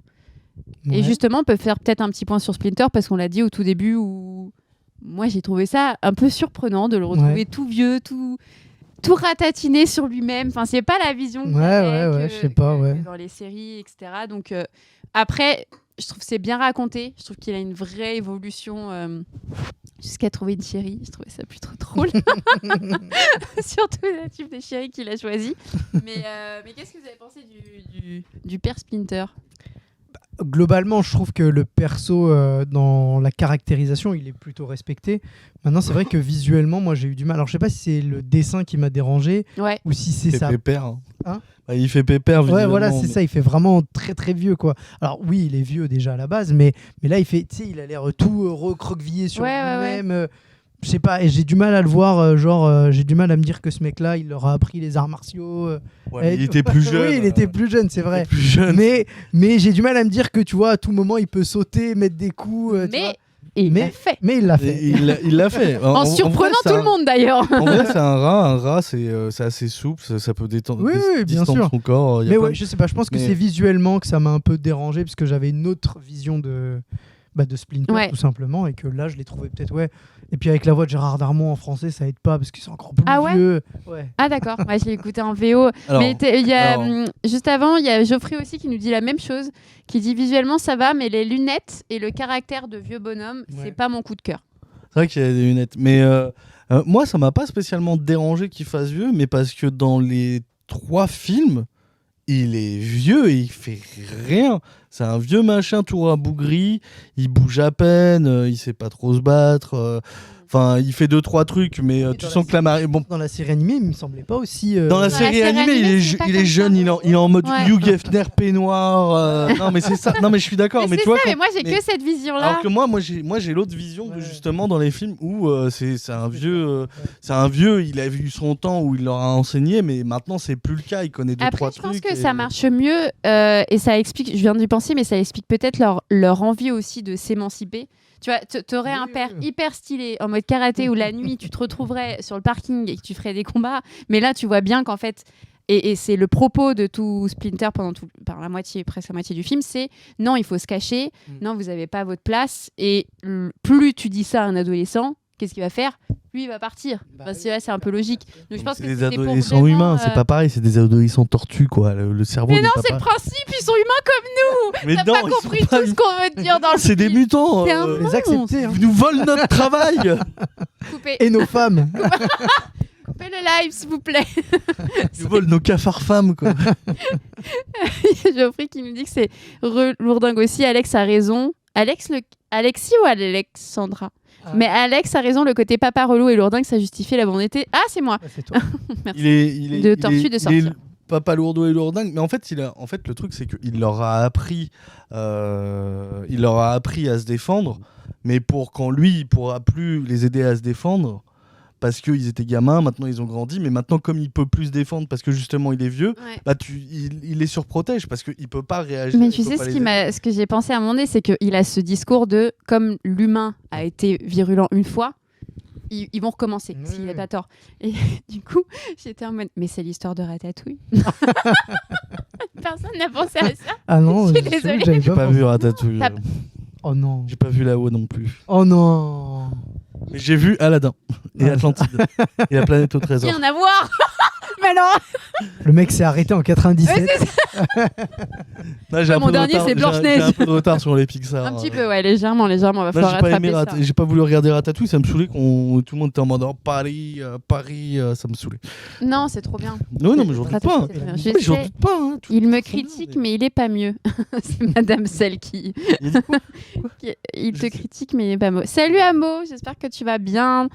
Du coup, on est en plein dans les Tortues Ninja, là, en train de savoir si on aime ou pas Splinter. On l'aime évidemment. On l'aime, mais là, évidemment. C'est vrai que, moi, j'ai mis du temps en vrai aussi. En fait, à un moment, je trouvais que c'était ce qu'on pouvait voir des caricatures de maman juive à un moment, et j'ai trouvé ça un peu dérangeant. Et yes, en et effet. c'était un peu présent. Parce qu'il y a le vrai. Je serais cru dans. C'est quoi un éléphant, ça trompe énormément, et ce qu'on pouvait voir au niveau des clichés. Et après, j'étais en mode. Mais attends, c'est Jackie Chan. Ah oui, c'est Jackie Chan. C'est Jackie Chan qui double Splinter. Et je n'ai pas reconnu sa voix. Ça n'a rien à voir. C'est Jackie Chan en VO et Gérard Darmon en français. Ça n'a rien à voir. Mais c'est comme Fianso et Ice Cube. Ouais, mais regarde, rien à voir. Rappeurs, les deux, tu vois, tu te dis, bon. Ouais, enfin, il n'y a pas le même gabarit, quoi. Ice Cube, il est comme ça. Fianso, il est comme ça. Mais à la voix, ça, tu t'en fiches. Mais à la voix. Non, mais c'est pas la même intention. Parce que Fianso, il a une voix un peu plus aiguë, un peu plus à partir. Enfin, Jackie Chan, il a un accent, on dit. Alors que. Et Gérard Darmon, il en a pas. Et alors, oui, mais il a une voix. Mais résultat, il a vraiment une voix de vieux. Ouais. Mais Jackie Chan, au final, c'est logique, il a toujours eu un ton dans les films semi-plaisantant, semi-autoritaire. Aussi, un peu autoritaire, tu vois. Et quand j'ai appris que c'était Jackie Chan, j'ai fait ok, bon. En régie, qu'elle me colle l'image de Splinter et de Gérard Darmon. Et en vrai, il est plus proche de Darmon. En vrai, ils se ressemblent de ouf. J'ai pas reconnu Darmon perso, j'ai bien aimé. Amo. Ouais, bah oui, mais moi non plus, je savais pas. Hein. Après, je l'ai vu en VO, mais waouh, moi je suis fan de Gérard Darmon, donc je me dis. Moi aussi, j'aime beaucoup. Pour sa carrière. Si tu nous entends, si tu nous écoutes. Surtout qu'il va bientôt mourir. Donc, Arrête. Ils ont déjà fait l'émission Burger King. Burger King. Oui. Toi, tu dois avoir Ils ont fait un hommage. Ils ont fait une émission hommage à Gérard Darmon au Burger Quiz. Ah, merde. Regarde ça, c'est incroyable. Je dévie, mais bien le bonjour Otaku. On parle des Tortues Ninja, le film d'animation. Et je pense que il y a aussi une scène on peut peut-être aborder ça sur les scènes d'action qui étaient le plus souvent assez innovantes ou assez cool. Tout de suite, on a une première scène d'action, mais en fait, ils savent pas vraiment se battre. Je crois qu'ils ratent en fait leur première scène d'action. Mais ça, c'était cool. Non, en fait, justement, c'est. On a sauté l'étape où en fait, il commence à s'entraîner sur le toit après être puni.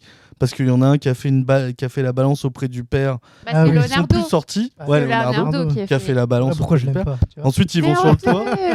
En vrai, oui. Mais il se cherche. Genre le fils modèle, tout balancé. Ah, puis c'est lui qui tombe amoureux. Voilà, comme par hasard, allez. Franchement, hashtag des hommes en peine. Les autres alors les autres, il y en a un, il a une pizza, l'autre il a sa rage et l'autre il a ses geeks. Non bon, mais en fait, ils ont pas le droit de tomber, ils ont pas le droit de l'amour quoi. Ah, mais il aime ses nunchakus. La dernière demi-heure niveau action est vraiment cool. Ouais, mais attends, Amo, on n'y est pas. Quand ils savent pas se battre, c'est quoi Et donc, ils s'entraînent sur les toits à lancer des shurikens en essayant de tuer le frangin. Et ça atterrit sur April. L'autre, il a un flash. Ah oui, c'est là où il rencontre April. Et il rencontre April la première fois qu'on la voit. Je me souviens plus exactement, mais ils se prennent la tête les deux, sauf les noms et le bleu. Leonardo. Toi, t'as pas révisé les noms, mais j'ai révisé. Non, mais depuis toujours en fait. Donatello, vraiment, c'est le violet. Oui, Leonardo, c'est le bleu. J'aurais oublié dans 2 secondes. Violet, bleu, orange, rouge. D'accord, très bien. Je traduirai pour les personnes. Il sait mon nom que depuis peu. C'est ta femme qui dit ça. Je l'ai appris pour nos 2 ans pour lui faire plaisir. C'est sympa. Tu m'étonnes que tu parles d'amour. Et donc, oui, en effet, c'est là où il rencontre April parce que il se foire un petit peu dans l'entraînement. Il a failli la tuer, quoi. Ils ont failli la tuer. Elle s'est pris un headshot, mais elle avait un casque, heureusement. Ouais, c'est ça. C'est vraiment un discours de mettez votre casque. Comme quoi, le port du casque est important. Et résultat, pendant qu'elle l'engueule, il se fait voler le scooter et elles font ouais, mais faut l'aider et tout. Parce que je suis amoureux depuis 30 secondes. Mais non, mais pour moi. Mais non, je taquine, mais tu marches. Je marche, mais parce que t'es chiant. Moi, je plaisante et tout. Mais ouais, il y a une première scène d'action où il se foire. Et donc tout de suite, tu sens que c'est pour montrer que, évidemment, au fur et à mesure, ils vont s'entraîner, qu'ils se recherchent, qu'ils sont en quête d'identité chacun et qu'ils n'arrivent pas à s'y retrouver. Mais j'ai trouvé ça cool, j'ai trouvé ça bien fait. T'as même une autre scène d'action où à un moment donné, ils se rendent compte qu'ils peuvent aider. Vous voyez un petit peu où ils vont chercher des mecs pour... je sais plus, à un moment donné, ils vont chercher plein de mecs pour trouver une réponse. Et en fait, t'as plein de plans horizontaux à chaque fois. On les voit chacun. Oui. Ça, c'est un peu après. C'est un peu après, mais c'est globalement sur les scènes d'action dans ce film-là, je trouve qu'il y avait des trucs hyper innovants. Où je sais que moi, ça m'a marqué, où tu les vois filmer comme ça, où tu as un autre plan d'en haut, où tu as des plans un petit peu ce qui est intéressant, c'est que justement, moi, je trouvais que ça ressemblait. J'ai capté après que c'était Jackie Chan, et au résultat, après, j'ai fait ah mais putain, tous les combats, c'est du Jackie Chan en fait, quasiment. Tous les combats, c'est du Jackie Chan dans les films qu'on a pu voir. Il utilise son environnement et les éléments apportés en fait pour se battre. Et dans le premier combat, justement, c'est pas mal ça. Et aussi dans les combats d'après, ils utilisent l'environnement, les décors, ils utilisent leurs armes, ils utilisent plein de choses. Et Jackie Chan, c'est beaucoup ça. Et aussi mêlé à de la maladresse et qu'on retrouve vraiment dans le premier combat. Là, tu me dis, ils le disent eux-mêmes, ils commencent à se mettre en position de combat et ils font ah ben en fait, on s'est jamais battu. Mais ça, c'était hyper comment on fait en vrai. C'était hyper drôle. Et ça marchait bien. Ouais, il y avait une. Les dialogues font que ça rend le tout crédible. Et c'est intéressant de pas avoir des gens qui sont des super-héros dès le début en fait qui vont alors ça va ils sont quand même naturellement doués mais c'est drôle. Ils ont quand même une formation de Splinter alors il a beau être vieux il a été jeune formation qui est faite à partir de films aussi. C'est ça. Oui, c'est vrai. Tu les vois regarder les trucs. Tu les vois regarder. Mais c'est des bonnes idées en fait et c'est ce qui parce que dans les films c'était il avait appris parce qu'il était le rat d'un ninja ou d'un karatéka. C'est évidemment très logique. Toi, t'as un chien. Donc dans le film, tu vois un rat empaillé dégueulasse qui apprend à faire du c'est pour ça que je n'ai pas de souvenir de ça. J'avais pas envie de m'en souvenir. Il y a eu des origines story des tortues, ça a toujours été catastrophique. Là, c'est presque parfait. Ouais. Il y a un passage où tu vois le tube qui tombe et tu le vois et il trouve les tortues avec le tube, mais tu sens qu'ils sont tellement plus loin et dans ma tête il manque le plan où le tube il a roulé sur je sais pas combien de kilomètres pour aller jusqu'au... C'est le seul truc qui manque, mais l'origine story est bien pensée. Ils ont fait un truc qui était à peu près cohérent, à part le tube qui s'est déplacé sur 3 km dans les égouts tout seul et que c'est les seuls qui y ont touché c'est les tortues mais voilà. Voilà évidemment. Et on n'a pas parlé du coup on mentionnait les dialogues. Qu'est-ce que vous avez pensé de l'humour de ce film là, Miss Gordienne? Moi je trouve qu'il fonctionne bien. En fait, justement, je trouve que ça fait partie du package de l'alchimie de groupe qui marche très très bien, je trouve, entre les 4 frères. On peut même rajouter April par moment, mais je trouve que vraiment, les 4 frères ensemble, ça marche super super bien, que ce soit dans les moments d'action où ils s'entraident, que ce soit dans les moments un peu d'émotion, ou quand ils se chamaillent, ou quand ils essayent de se réconforter les uns les autres. Je trouve que ça marche super super bien. C'est une des grandes réussites du film. Et l'humour en fait partie. J'ai pas trouvé les blagues hyper lourdes. Alors moi, je l'ai vu en anglais, donc il y a certaines blagues, je sais pas comment ils les ont traduites en français, parce que c'est de l'humour fait par des Américains, quoi. Donc je sais pas comment. Il y a beaucoup de références. Donc voilà. Les références en général en français, il y a plein de trucs qui sont skip. Je sais pas comment ils ont fait, mais globalement, j'ai trouvé que ça fonctionnait bien. Je me suis marré, que ce soit dans l'humour visuel de les gags ou que ce soit même dans l'humour parlé. Mais c'est vrai que le gros point fort aussi, c'est la connexion entre les frères. Il y a la scène où justement ils sont punis à cause de Leonardo et qui sont chacun dans leur lit et que tu sens qu'ils sont pas totalement fâchés parce qu'ils se parlent un petit peu mais chacun est dans son coin et c'était très très beau et ils font jamais rien chacun de leur côté. Si quelqu'un fait quelque chose, ils y vont ensemble. Donc ça prouve que c'est vraiment une fratrie hyper soudée. Oui, mais parce que aussi, tu comprends qu'ils ont vécu des choses dures et que comme ils peuvent compter que sur eux et qu'ils n'ont jamais eu personne.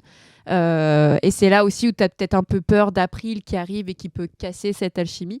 Justement, vous, April, ça vous a plu? Moi, esthétiquement, on en a parlé un peu en off, mais on peut parler là. C'est vrai que... C'est mon moment.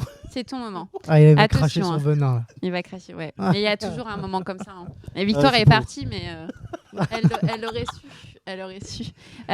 Non, mais c'est vrai que au niveau des designs des humains, par moment. Tu vois, par exemple, moi, ce qui me dérange vraiment, c'est le visage de la méchante, qui est complètement c'est Picasso, le bordel. Tu comprends pas où est le nez, où est la bouche, où est les yeux. Encore April, moi, je trouvais, sur le design, c'est peut-être quelque chose, mais sur le look, on parlait que c'était très contemporain, c'est vachement contemporain. Voilà, c'est une meuf. Mais je trouve que tu reconnais quand même April.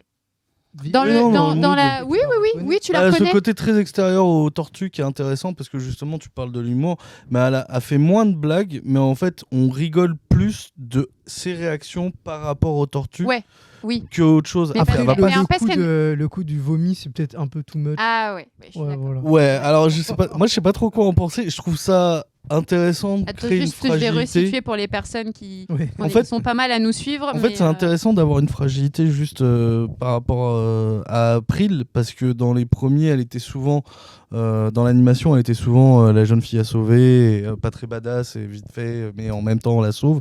Là, elle a un autre rôle un peu plus.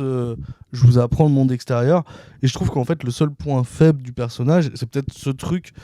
Donc moi, ça montre une fragilité alors qu'elle essaie d'être quelqu'un qui est bien. Justement, sa fragilité, pour ceux qui là, si tu parles de quoi on parle, c'est qu'en fait, elle veut être journaliste et elle a l'occasion, en tout cas à un moment donné dans son lycée, de passer à la télé pour un reportage et elle vomit. Ce qui n'est pas un souci dans la vie, on a tous vécu ça malheureusement, mais c'est montré de manière très caricaturale. Ah ouais, c'est trop. Beaucoup vomi. Ah ouais, et Amo qui nous dit quand je suis content, je vomis.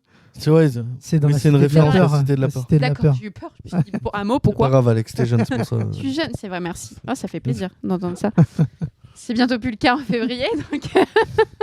Mais en effet, c'était un petit peu too much. Après, comme moi, je trouvais que l'humour était bien maîtrisé, que j'ai passé un bon moment, que j'ai vraiment bien rigolé, justement, que elle avait ce point de vue qui était le nôtre, où des fois, quand elle les voyait faire des choses, ou même juste quand elle voit et qu'elle voit que c'est des tortues humaines, elle a une réaction qui peut être proche et similaire que nous, on peut avoir, et qui était plutôt cool. Mais voilà, l'excès de vomi, j'avoue que Mais alors, par contre, comme on disait, ça plaît aux jeunes. Parce que moi, mon frère, qui est plus jeune, qui a 6 ans de moins que moi, le côté un peu... est-ce que j'utilise le beau mot? Beauf, je sais pas, mais... Oh ouais, non, moi je... Et alors, ça l'a fait rire, ça l'a fait rire. Okay. Est-ce que c'est pour les plus jeunes ou pas? Non, mais je trouve ça drôle de vomir. Je trouve ça pas drôle que ça dure 1 minute. Non, c'était trop long. C'était trop long. Ça me sort du truc, en fait. Parce que c'est la suspension d'incrédulité, en fait. Tout jusqu'à là était à peu près correct au niveau de la logique, de ce qui faisait les mouvements, les mutants, tout ça. Et puis là, le coup de je vomis un torrent de vomi, j'étais en mode c'est trop. J'aurais trouvé ça drôle qu'elle vomisse, mais pas c'est vraiment elle fait la fusée avec ah ouais, mais elle bouge et tout, quoi. T'es en mode mais non, c'est un peu beaucoup. Non, mais je veux bien que des tortues mutantes, tu vois, mais là elle fait la fusée en vomi, quoi. C'est ça, c'est qu'on accepte des tortues mutantes, mais on n'accepte pas quelqu'un qui vomit trop. On est vraiment ouvert à l'esprit dans ce live, hein. Vraiment des gens sympas. Vers la fin, ils refont la blague en répétition, mais c'est plus court, quoi. Ouais. Oui. C'est un peu plus court. Oui. J'avais oublié qu'à la fin, elle revomit. Elle revomit, mais... En fait, elle a vomi après, pas avant, là. C'est pour ça. Mais je trouve ça cool, parce que, en fait, c'est l'image de tu peux affronter tes peurs, tu peux réussir. Mais bon, ça revient quand même. Mais tu restes quand même stressé. Tu restes toi-même, tu restes stressé, et tu t'es juste dépassé sur le moment, et c'est OK. Mais là, c'est vrai que c'était un petit peu too much. Mais moi, je l'ai trouvé plutôt cool. J'ai bien aimé son design, le côté un peu, je sais pas, un peu rock girl, voilà, avec son bonnet, etc. Je trouvais que ça fonctionnait bien. C'est là où il va cracher, là. C'est le moment où je commence. C'est parti. T'as un truc positif à dire avant? J'ai dit tout ce que j'avais. T'as dit merde. Non. Bon, qu'est-ce que t'as envie de nous dire? Moi, en vrai, j'aime bien son style. J'aime bien la généralité du truc. Les vêtements, le fringue, le comportement, la psychologie. Mais moi, je trouve qu'il y a un vrai problème au niveau de la DA des êtres humains. En général, on n'en voit pas beaucoup. On en voit surtout vers la fin. Un peu au début, mais c'est plus des silhouettes, figurations. Et je trouve que je comprends le design d'April, les résultats par rapport au design des autres êtres humains. Mais je trouve que les corps de ce film, des êtres humains, sont dégueulasses. Alors que ceux des mutants, ils sont ultra classe. Est-ce que c'est peut-être voulu? Alors c'est peut-être voulu. Pour montrer en gros que les humains sont un peu plus, à part April, sont montrés un peu plus fades au niveau des couleurs, un peu grisonnants des fois au niveau de la peau. Et April qui est assez coloré avec sa veste jaune et les autres humains sont très habillés en gris et tout ça, mais je suis en mode résultat, moi j'accroche pas trop à ce design là d'être humain en fait, et je trouve que April c'est celle qui s'en sort le mieux, mais j'aime pas le design, la direction artistique des êtres humains. Alors que pour montrer en gros, tu sais, nous spectateurs au cinéma, on va se reconnaître plus dans les mutants. Et finalement dire que dans le film, les mutants ils sont plus proches de nous que les humains, et peut-être qu'il a voulu donner cet aspect. Résultat, ça fait un peu une dissonance cognitive parce que t'as April qui est quand même une représentation des humains directement. Oui, mais elle, ça va, elle est quand même pas trop mal faite encore par rapport aux autres. Pareil, vraiment la méchante, moi c'est celle qui me choque le plus. Mais je suis d'accord, moi dès le début. Le design il est horrible. Moi j'ai cru qu'en fait quand elle est arrivée, je m'étais dit, elle a dû vivre un truc dans sa vie, elle a dû avoir un accident. Ultrom, peut-être. Mais tu sais, elle a dû avoir apparemment, c'est un truc dans le genre. Un accident. Merci la régie. Elle a dû avoir un accident et en fait, elle est énervée dans la vie parce qu'elle a le visage défiguré. Et après, quand j'ai vu qu'en fait, c'est son visage, j'ai fait bon. C'était une erreur de ma part. Cynthia Ultrom. Voilà. Merci la régie. Merci. En effet. Mais qu'on voit très peu. Hein. Oui. Qu'on voit très très peu. Mais c'est pas vraiment les méchants. C'est un organisme de contrôle, c'est pas les antagonistes, même si on pense que ça va aller vers ça au début du film. C'est pas eux le vrai problème en fait. Bah justement. Ils veulent récupérer. Alors ça va peut-être être aussi un problème parce que ils veulent faire une armée de mutants et tout, mais c'est assez banal. Mais c'est pas les vrais antagonistes directement. Peut-être dans la suite. Peut-être que ça sera plus développé. Puisque c'est elle qui fait appel. Normalement oui. Voilà. Normalement, c'est résultat. Résultat, oui. Mais justement, on peut parler des antagonistes. Donc finalement, ils se retrouvent à combattre à la base un groupe qui aurait pu être des amis, qui sont d'autres animaux mutants avec la mouche. Avec Bebop, Rocksteady. Bebop et Rocksteady leur arrivée. Oh là là. Incroyable.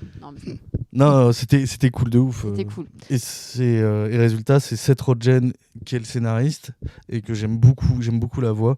Qui double Facocher, je crois. Qui double Bebop et Rocksteady qui est doublé par John Cena. Ah oui, c'est vrai. Ouais. Voilà. Ouais. Il est partout en ce moment, lui. T'as Post Malone qui joue Réfilé. Et t'as l'acteur de Ant-Man qui joue le. Et t'as Paul Rudd qui joue Gecko. Ouais, Gecko. Ah, ok. Gecko, ouais. Ok. Ouais. Putain, ils ont vraiment. C'est incroyable. Mais et ce qui est étonnant, c'est que personne ne connaît le casting quasiment. La com autour du film n'est pas tournée autour du Star Talent. Il n'y a pas eu John Cena, tant moi mieux j'ai pas vu ça moi. Oui, mais parce qu'on est en France. Genre ils vont pas donner le ils donnent aux États-Unis, j'ai pas vu, j'ai pas fait gaffe. Ouais, mais tu vois non mais si ça marche quand même beaucoup comme ça au niveau en France, au niveau ils jouent sur ça parce que tu sais avec Barbie, on était même au courant que John Cena a fait 2 phrases et que c'était Seb Lafrite qui aussi a fait 2 phrases. Ils ont donné ils ont donné la voix française, c'est ça que je veux dire. Oui. Parce que John Cena dans le film il est en live action, c'est pas un personnage doublé. Non, mais tu vois, là par contre, tu vois par exemple, ils ont envoyé les mails, ils ont envoyé des trucs sur les réseaux en disant Fianso sera le méchant, comment il s'appelle l'imitateur Marc-Antoine, je sais pas quoi là.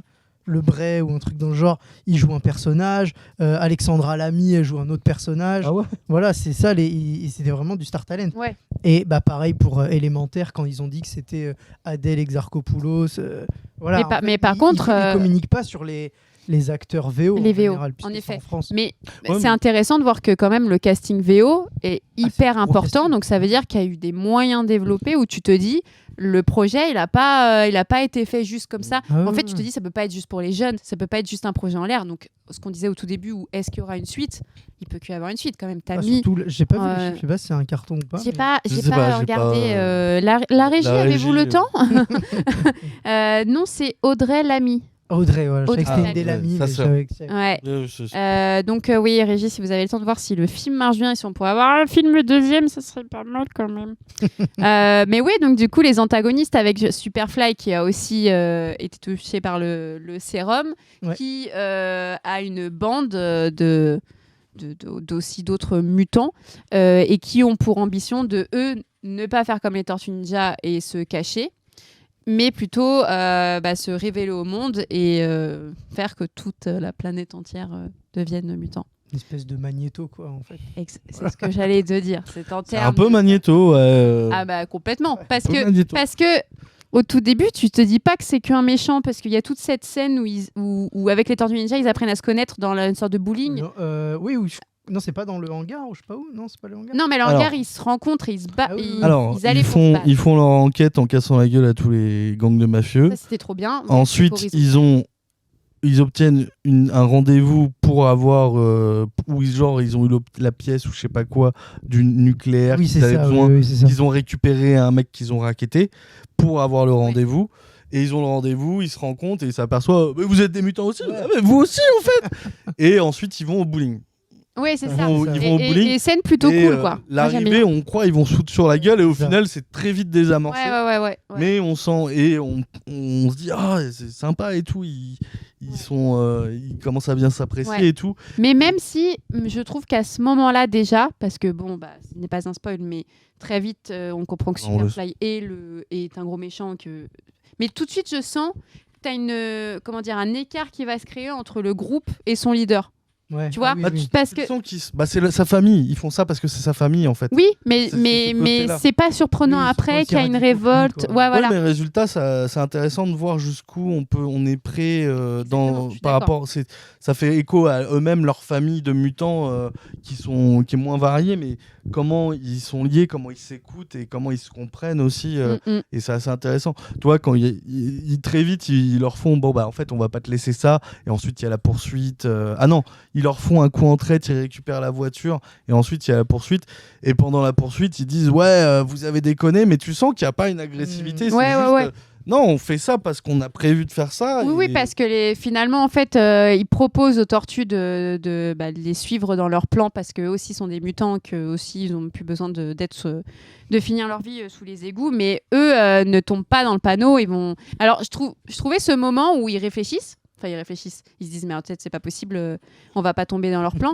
Hyper courageux parce que on te dit quand même qu'au début du film c'est des adolescents qui se retrouvent quand même en minorité par rapport à tout le groupe et ils se disent attends on va y aller quand même, on va pas tomber dans le panneau. Tu sais, j'étais stressée pour eux, j'étais en mode quand même c'est dangereux, même s'ils sont aidés par April qui est un peu leur je suis désolée mais April c'est bad girl. Oui, April c'est bad girl. Un peu l'oracle. Oracle. Plutôt l'oracle. Mais oracle bad girl. Avant ou après le fauteuil? Ne pas qu'on en parle. Juste un mot qui nous dit Audrey Lamy qui est comédienne de doublage à la base d'ailleurs. Donc c'est pas vraiment Star Talent pour son cas. Et en effet, il y a des stars de ouf dans la VO qu'ils ne savaient pas à ce moment-là. Box Office USA. Ninja Turtle Teenage Years excelle. Voilà ce que Ima Régie trouve. Donc a priori, il y a une suite. Donc voilà, ça marche bien aux États-Unis. Box Office USA, mais du coup, la meuf qui est trop chiante. Box Office en France ou pas? France, je crois que ça a marché aussi. Je crois que j'ai vu des articles qui disaient que ça marchait. Moi, en tout cas, j'avais lu des articles de critiques hyper positives. Donc déjà, c'est un gros plus. Je crois que j'ai pas lu une critique vraiment négative en disant le film est pas bon. C'est genre une copie ratée de Spider-Man. Oui. Tu vois, j'ai pas vu ces trucs-là. J'ai pas tout lu. C'est des sujets très différents, c'est des façons de voir les choses. Oui, bien sûr. Mais c'est vrai que, j'en parlais tout à l'heure, résultat, l'animation, en fait, l'animation, il y a des trucs expérimentaux, tu disais le chapeauté, mais j'ai peur qu'on soit dans cette animation qui soit expérimentale et bordélique. Ouais. Et qu'on ait des trucs très nuls. En fait, parce qu'ils sont bordéliques et il n'y a pas la maîtrise derrière, en fait, forcément, de certains studios. Ça me fait un peu peur. Oui. Et comme ça a réussi et que ça marche, et que Hollywood est en mode argent, on a trouvé le nouveau truc. Moi, ça me fait juste un peu peur qu'on perde peut-être l'originalité. Patrouille, c'est la même animation, du coup. Alors, c'est pas la même. Non, par contre, c'est pas la même animation que le premier film et que la série. C'est très différent. Ça a l'air bien. Ouais, parce que t'as l'air hyper renseigné. Donc, moi, j'ai vu la bande-annonce, j'ai fait what the fuck. Ça a l'air ultra. Mais c'est mieux que Justice League, merde. Mais en vrai, quelle version? Le Whedon quand même. Mais non, en vrai, j'étais choqué. Moi, je me fous de la gueule de Pat Patrouille. J'étais en mode, ça a l'air bien. C'est comme Crypto, hein, ça a l'air nul. Mais, oui, Crypto et les super animaux, c'est super bien. Mais bien. oui, le film est bien, il y a des bonnes blagues. Non, moi j'ai du mal avec Dwayne Johnson. Donc, Ah bon, ah bah mon pauvre, il est partout. Comment éviter ce mec? Non, il y a des problèmes avec Dwayne Johnson. C'est un bon film. C'est un con. De quoi? Dwayne Johnson. Ah oui, je sais que c'est un con, mais bon. Il a gâché Shazam et Black Adam. Oui. Et Henry Cavill. Il a tout gâché. Il a tout gâché. Par contre, il a fait un gros don là, pour payer les grévistes. Il a fait un truc vraiment bien. Il peut. Je crois qu'il a donné. Je pense. J'ai pas la vue. En vrai, il a une marque de boisson énergétique, une boîte de prod. Merci. Il a racheté des licences. Non, mais en vrai. Attends, il y a Amo qui nous sort des chiffres de ouf, qui nous dit on est à 999 millions de dollars aux US pour le moment, pour un budget de 99, pardon. Ah oui. Je me suis emporté. Pas 1 milliard. J'allais dire 1 milliard. Les Tortues Ninja, incroyable. 904. Bref. Pour 70 millions. On me met des images de pas de patrouille. mais ton pas de... Mais en vrai, ça a l'air trop bien. Regarde, ça a l'air trop bien. C'est la Paramount et tout. Ça fait trop de fois que vous en parlez, je mets la bande-annonce. C'est la régie. Et un mot pour finir qui nous dit, mais au total, dans le monde, le film remporte 136 millions. Pour combien de budget? Pour budget initial de 70. En vrai, je retrouve de ouf. Ouais, en vrai, ouais. Pas mal. Moi, j'aurais pensé. C'est pas incroyable. C'est pas un énorme carton. Pour un film d'animation. Sorti en août. Ouais. Moi, ouais, mais l'été. Ouais, mais non, mais c'est la période. Cartonné, il aurait cartonné. C'est la période. Ouais, techniquement, août, les blockbusters, ça vient en fait de la période justement juillet-août, où à cause de la chaleur, les seuls endroits où tu pouvais avoir de la climatisation avant, c'était les cinémas. Alors, oui, mais le résultat, les gens vont dans des salles obscures où il fait un peu plus frais et ça vient de là. Donc souvent au cinéma, c'est la meilleure période pendant les vacances. Après, c'est vrai que moi, la fois où j'étais, le soir où j'étais au cinéma, il n'y avait pas trop de monde. C'était pas hyper blindé. Moi, je sais pas, j'ai pas. Hyper blindé. Il n'y avait personne, nous. Il n'y avait personne. Vous étiez 2. On était 4. C'était la grande salle, une salle de 350 personnes. On était 4. Ah ouais. C'était à quelle heure? Je sais plus, mais 8h30. Je crois que c'est ça. J'ai dit freelance à 14h, on peut se mettre un petit cinéma dans la je crois que c'était une après-midi, un week-end. 9h50, super. T'y étais, toi, Hein? Oui, c'était un lundi à 19h50 et lui, il a dit c'était un week-end, milieu d'après-midi. Ça devait être un jeudi. Non, ça devait être un jeudi. Madame Sel, il n'y était pas avec toi. Non, c'était un samedi à 19h50. Oui, bah c'est ça, c'est ce qu'elle vient de me dire. Ah d'accord, ok, j'ai pas entendu samedi. Alors, mais résultat, en week-end, j'ai bien raison. On revient à notre film au lieu de la vie personnelle d'Alexis. On était 4 et j'étais en mode mais c'est chaud, on est 4 et le film est bien quoi. C'est vrai qu'il n'y avait pas beaucoup de monde, mais bon après c'est aussi un film qui peut se voir bien après à la rentrée et c'est là aussi où il peut regagner un petit peu de personnes. On enchaîne un petit peu dans le film, peut-être arriver à la dernière partie de grosses bastons quand même où mode kaiju de ouf. Il y a eu la course-poursuite, ensuite ils se font rekidnapper je crois par le CTRI. Bah alors oui, si je me souviens, le TSRI. Ah oui, les mutants les plantent et ils se font kidnapper. Ils se font kidnapper et alors la petite blague où pendant tout le fil rouge du film c'est Splinter qui a peur qu'ils se font truc de mamelé là, je sais pas quoi là. Ah oui, qui se fasse milquer, lecter, lacter, l'été, traiter. Ah là là. Qu'est-ce qu'on fait avec les vaches, les pies, oh putain, oh il l'envoie avant nous. Qui se fasse traire. S'il vous plaît en régie, est-ce qu'on peut faire un extrait pour un reels de cette scène avec Alexis? On cherche le mot traire.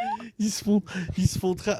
En vrai, je trouve que c'est la meilleure blague. Elle est géniale parce que au moment où ils se regardent et qu'ils se disent attention à vos tétons, vous allez vous faire traire. Et ils disent mais non, mais on n'a pas de tétons, papa, et tout. Mais non, mais un jour vous allez vous faire traire, vous allez rien comprendre, les humains vont vous avoir. Et c'était ça, ouais. Et cette blague, je la trouve trop bien. Et la chute est incroyable parce qu'au final, ils nous ont vraiment très, je sais pas comment le dire. Ouais. Mais c'est le moment aussi où on a Splinter qui vient les sauver avec l'aide d'April qui, voilà pourquoi je dis ça Oracle, parce que à un moment donné tu penses qu'elle les a abandonnés et au final non, donc ça c'était cool aussi ce côté amitié. On se doutait, mais eux ils sont en mode non mais c'est du Ben, elle nous a laissé. Mais mais encore une fois je trouve que je me suis vite pris au jeu de ce film là où dès le début comme je me suis beaucoup attachée à eux, mais j'étais mi-mort de rire, triste parce que j'aimerais pas qu'on me Non, mais tu vois, j'étais en mode, mais fuck, mais les pauvres, vraiment l'exploitation totale. Mais t'as Splinter qui arrive avec du glam rock des années 80 à battre tout le monde. Trop bien. Elle était et là, vraiment, tu scène. vois Jackie Chan. Oui. En vrai, là, c'est vraiment, il se bat avec le balai et tout. Ouais. Il est en mode, ah, mon dos, ah, mais non, ça va. Et tout. Il refait des trucs comme ça. Surprise. Et tu vois, c'est là où je me dis, bah non, en fait, Splinter, il est bien. Ils savent battre, mais il se bat comme un vieux. Il le monte. Avant, il y arrivait. Il était jeune, il avait des gros sourcils, des cheveux et tout. Ils sont dans ses flashbacks, c'est ça. Hein. C'est un Mario plombier et maintenant, c'est un vieux Bowser. C'est Maître Yoda. Maître Yoda, ouais, il y a un côté Maître Yoda. La régie nous dit. J'ai tout donné pendant 10 minutes et puis ensuite, hop, c'est bon, mon déambulateur. Ouais, c'est ça. Et oui, après, du coup, on arrive à la scène finale où t'as toujours Superfly qui pète un câble. Alors après, le fait que tes séries perd les tortues, t'as plus de nouvelles d'eux jusqu'à la fin du film. Oui. Mais ça s'explique à la fin, on en parlera à la fin sur la scène générique. Mais t'as une scène, du coup, une grande scène de baston qui dure quand même bien 20 minutes, hein. Parce qu'en fait, il y a plusieurs rebondissements au moment où ils arrivent. Juste, moi j'ai envie de dire, c'est justement là où il y a tout le discours sur la famille juste avant, où justement sur la famille et le fait que les humains n'aient pas à devenir des mutants, où en fait il y a tout le gang de Superfly qui le trahit. Ah oui, mais oui, c'est ça. Mais oui. C'est avant la grande bataille. C'est avant la grande bataille. C'est pas en plein milieu. En fait, ou je sais pas quoi. Non, c'est pas. C'est avant. En fait, il y a Superfly qui se fait trahir par ses potes et il le balance avec la machine et lui dans l'eau, et c'est pour ça qu'il va fusionner ensuite avec les baleines, les poissons et devenir un amalgame. Les chevaux, attends, mais il y a tout. Ah, les chevaux, les éléphants. C'est dommage qu'il n'y ait pas pause parce qu'on regardait tous les animaux qui étaient sur lui. Tu vois. Mais c'est comme Spider-Verse, il y a des trucs, il faut le revoir en DVD, il faut mettre des pauses et le revoir plusieurs fois. Il y a plein de détails, à mon avis, qui arrivent, qui sont vraiment très cool. Et je trouvais la scène justement avant très très cool en fait, comment il change d'avis, sa bande, je trouvais ça ultra intéressant. Ça paraissait très naturel, en fait, comment ça se retourne contre lui-même, en fait. Et surtout, je trouve que Ice Cube, il a une voix, quand il commence à s'énerver petit à petit contre ses propres potes, qui est impressionnant. Oui, parce que finalement, même s'il y avait l'aspect famille, il prenait un ascendant qui était plus leader que juste... juste père comme pouvait avoir Splinter, et les autres n'y s'y retrouvaient pas, et puis c'est surtout qu'ils comprenaient pas qu'ils se liguaient contre d'autres mutants parce que c'était aussi des frères pour eux, quoi. Donc ça, c'était ce moment-là. Grand frère toxique un peu. C'est le footballeur américain qui est en mode mais toi t'es un geek, t'es une merde. Un peu... Non mais pas du vécu. Mais non, il y a des trucs vraiment très intéressants et c'est le pré-combat et je pensais que c'était le combat final et au final pas du tout. Et j'étais pas prêt au kaiju. Ah mais je pense que personne n'était prêt. Il y a un mot qui nous dit que dommage il n'y avait pas la musique de la série. Je crois que la régie avait remis la musique de la série. Ils ont passé leur temps à mettre plein de refs. Dans le film, à un moment, elle y est, mais tu sais, en fond, juste la mélodie sans les paroles. Mais je crois qu'elle y est à un moment. Je crois qu'il y a le leitmotiv, c'est-à-dire il y a une réédition de la musique, mais c'est pas la musique originale. Ils reprennent le thème. Je crois qu'ils reprennent le thème justement à un moment. Ok. Ils se foutent un peu de la gueule du Kawabunga aussi. Ouais, Kawabunga. Ah oui. Mais c'est ça, c'est qu'il y a des belles refs un peu de. Bah du coup, la scène finale, qu'est-ce que vous en avez passé, Comics Guardian je trouvais que c'était un beau bouquet final. On termine. Enfin, franchement, la scène est assez longue, comme tu dis, la bataille finale. Un petit moment. Visuellement, c'est hyper propre. Mais en fait, c'est un bordel organisé, c'est-à-dire que ça va un peu dans tous les sens, mais ça reste quand même lisible, là où par exemple il y a certains moments dans le film où je suis d'accord avec toi, où déjà le film est assez sombre en termes de couleurs, même s'il y a quelques petites touches même si tu as quelques petites touches parfois de fluo qui apparaissent, mais il y a des moments où c'est un peu brouillon, on a du mal à s'y retrouver. La scène finale, je trouve que globalement ça marche très très bien, et tu sens vraiment le côté où ils sont devenus des super-héros. Parce que tout le début du film, c'est ça en gros l'enjeu. Ils essayent de se faire filmer en train de sauver des gens pour prouver aux gens qu'ils sont des super-héros, etc. Voilà. Et là, tu sens que en fait, ils s'en fichent des caméras, ils n'ont plus rien à faire. Là, c'est en eux, quoi. C'est des super-héros. Et je trouve que c'est vraiment bien retranscrit. C'est vrai qu'on a un peu oublié ça, que April est censé les aider en fait à leur faire une image pour se faire accepter justement du monde par rapport à le fait que ça soit des mutants. On a un peu passé ça, et c'est vrai que c'est tout le message de il y a vraiment un traitement du racisme qui est assez profond en fait directement par rapport à ça, mais justement qui fait écho à X-Men et ce genre de choses. Et c'est vrai que tout commence à s'assembler. On avait des flashbacks de Splinter, on n'a pas parlé, mais genre à un moment il a voulu les emmener dans New York et il s'est fait repérer. C'est ce qu'on s'est dit tout à l'heure quand je disais qu'il a vécu quelque chose de mauvais. Et que là il revit la même scène, mais que grâce à April en fait justement ça, ce n'est pas la même scène alors qu'on voit sa peur. Non vraiment en fait les sentiments sont vraiment très bien représentés. Non, je trouve que c'est aussi un des points forts du film, c'est les émotions et comment ils arrivent à décrire les émotions qui auraient pu être fait de manière très enfantine, mais qui est clairement aussi dédié aux adultes, quoi. Enfin, tu vois, il y a une prise de conscience de accepter l'autre, de ne pas juger par rapport à l'apparence, et ça c'est d'autant plus marquant aujourd'hui. Et puis c'est même en cherche d'identité. Enfin, comme on disait en début d'émission et en début de film, tu comprends un petit peu les personnalités de chacun, mais à la fin elles sont hyper exploitées. Où Raphaël, il y a même le fil rouge humoristique, c'est tout ce qui est au niveau de Raphaël et de sa rage, où tu sais il n'arrive pas à la canaliser. Mais pourquoi t'es aussi énervé? Je sais pas. Et ça c'était vachement cool, mais à la fin il y arrive. Leonardo aussi, le fait qu'il a un peu leader du groupe, mais à quel point il peut l'être ou pas, donc ça c'était plutôt cool. Et moi surtout, alors déjà, à chaque fois je m'attendais pas mal justement, et petit à petit ils sont en mode non, au final c'est ça. Je crois qu'il y a une blague où à chaque fois il essaie de faire un discours et c'est nul, il se fout de sa gueule, et là il dit un truc vers la fin et ils font non mais ça marche en fait. Oui, mais c'est ça. Je crois qu'il est perturbé parce que justement ils disent rien. Parce que ça marche. C'était très bien jusque-là en fait.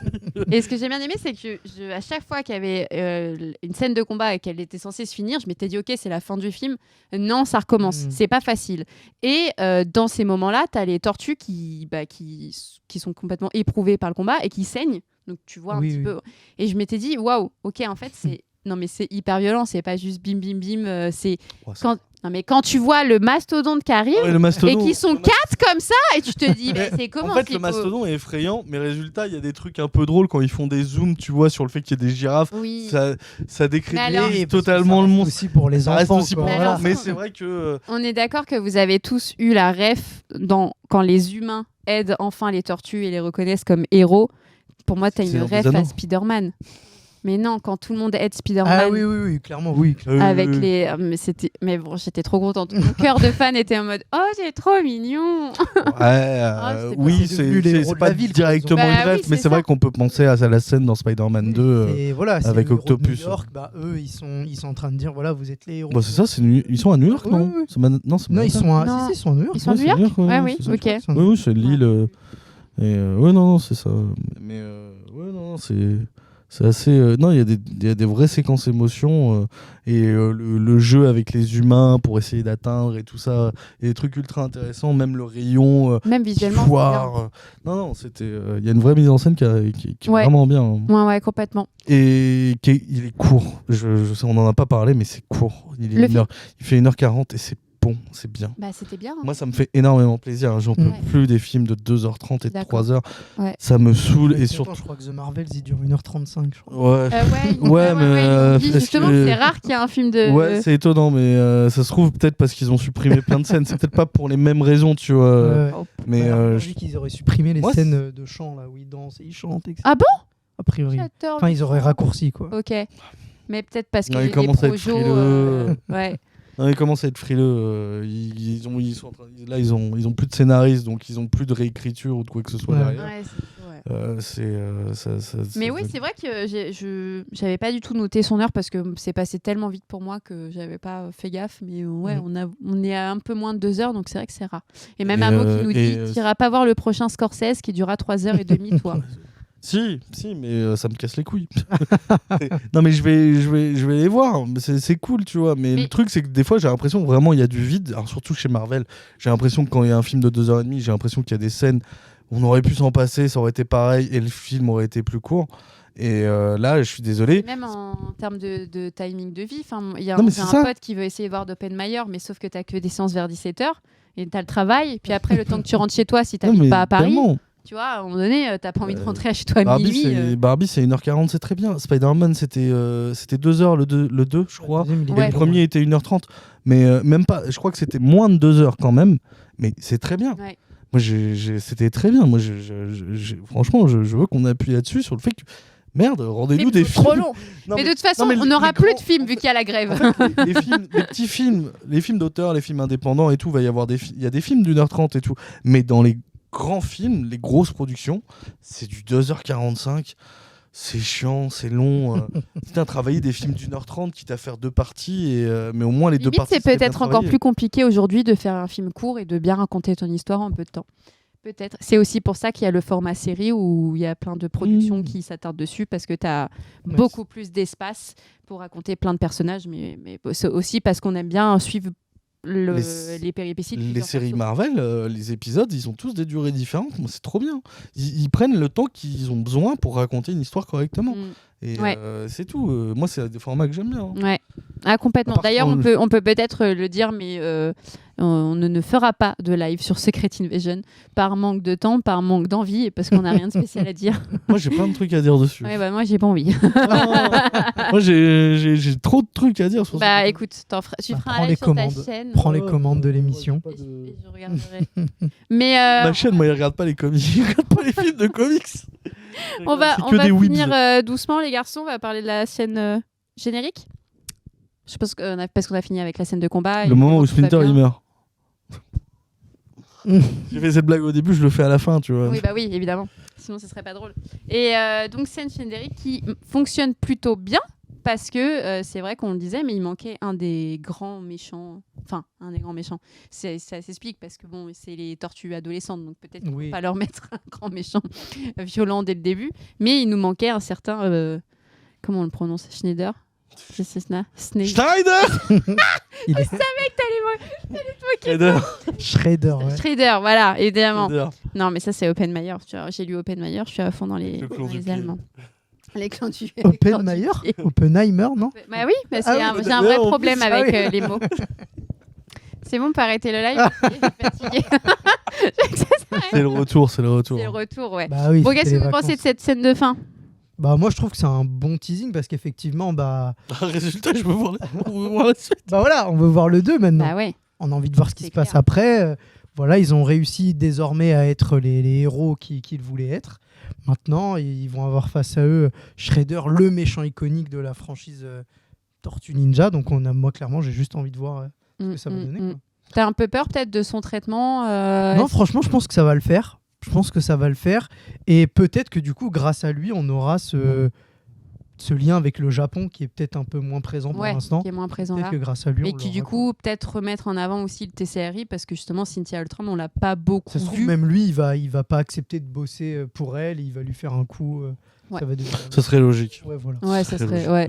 Mais parce qu'il est indépendant la plupart du temps. Oui, il est pas. Bah, il a son clan. Pourquoi il obéirait mais c'est un clan moitié mercenaire, moitié ninja. Ça dépend des versions. Je le vois mal bosser pour quelqu'un, quoi. Ouais. Oui. Mais ouais.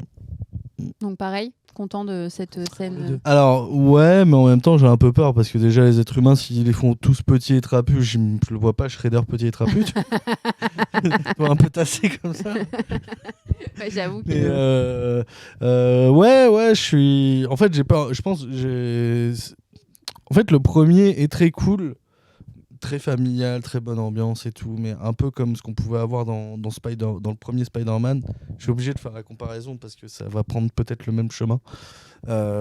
Et c'est vrai que ensuite il manque. En fait, j'ai pas l'impression à aucun moment je m'inquiète pour les tortues, tu vois. Enfin moi, toi tu te dis que tu t'inquiètes, je m'inquiète pas. Ils vont peut-être souffrir mentalement, moralement et tout, mais je vais pas me dire ouais, il y a un moment où je me dis ils vont peut-être mourir, tu vois.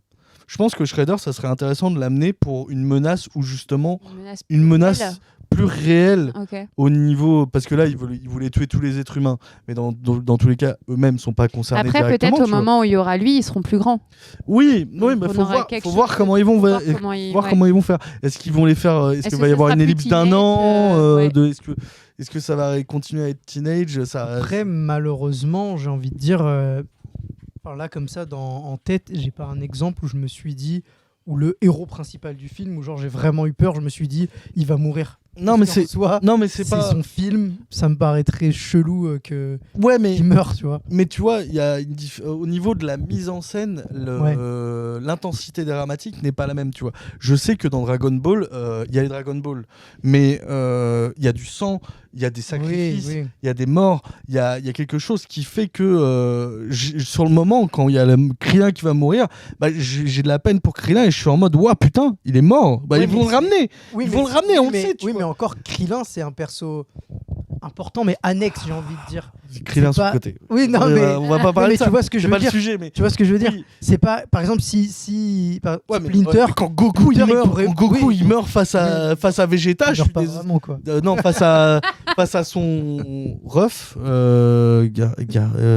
Bref, ce que je veux dire, c'est que là, c'est pas une menace qui les menaçait eux. En fait. Les mutants ne les menaçaient pas eux. Éventuellement, il y a eu le CRI. Oui, tu veux dire, c'est pas vraiment l'objectif à la base. C'est pas. Il y a eu un avant-goût avec le CRI où eux, vraiment, ils sont en mode on va les pomper jusqu'à l'os et s'ils meurent, c'est pas grave, tu vois. Éventuellement, mais ça a duré un instant, désamorcé très vite par Splinter. Et là, tu te dis, c'est un peu chaud quand même. Je pense que c'était pas forcément l'objectif de ce premier film. C'est ce que je dis. Moi, ce que j'attendrais, si t'amènes Shredder, ça serait le bon moment justement pour avoir une menace vraiment sur eux, pas sur ce qui les entoure, parce que c'est pas eux qui sont menacés. C'est logique. Donc c'est ce qu'on espère pour la suite. Moi, c'est ce que j'attends et j'ai peur que peut-être pas, tu vois. Ça, on verra bien. Je trouve que les deux, souvent, c'est des épisodes nuls. Alors, peut-être pas Spider-Man, mais... à voir après. De toute façon, il n'y a pas eu d'annonce encore. Il n'y a pas eu d'annonce encore. Dommage pour Pas de Patrouille, c'est le 2. Alors, mais vous allez arrêter de parler de ce film. Je suis désolé. On dirait un mélange des Avengers croisés Power Rangers, mais avec des chiens mignons. Il y a un truc, tu vois. Vous connaissez maintenant que le point faible d'Alexis, ce sont les chiens mignons. Non, les Power Rangers. Et les Power Rangers. Attention, je relance la bande-annonce. Non, la régie, c'est moi qui contrôle. Non. Et justement, on va, pour finir, passer aux notes comme on fait d'habitude, donc que ce soit dans le chat ou ici. Une note pour Tortue Ninja sur 10, Comics Guardian. Moi, je mettrais un bon 7,5. Ok. Ouais, 7,5, 8. 7,5, 8, très bien. Moi, je mettrais pareil. Il n'est pas parfait, mais c'est un bon premier départ, en fait. Ok. C'est à voir. Mais c'est toujours rafraîchissant, en fait. Cette animation est rafraîchissante, la mise en scène, le fait que ça soit aussi bien pour enfants que pour adultes. Il y a des trucs trop intéressants, mais il y a des trucs qui sont pas parfaits, notamment, tu vois... les blagues très référencées. Si t'as pas les refs, tu les as un peu moins, et il y en a quand même beaucoup. Voilà, ouais, mais moi je me suis pas forcément sentie exclue quand j'avais pas la ref.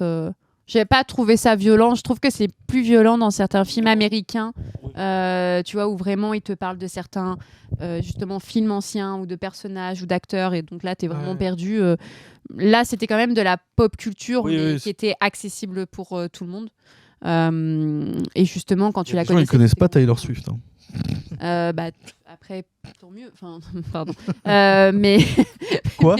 Pardon. Mais donc, et donc ma note pour moi. Moi qui suis métalleux, je t'approuve pas là. Oui, mais si tu veux, c'est pas mal, c'est sympathique.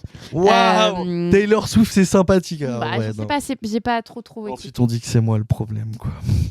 Eh oui, parce que t'es un mec. Donc moi, ma note pour moi, ça serait un 9.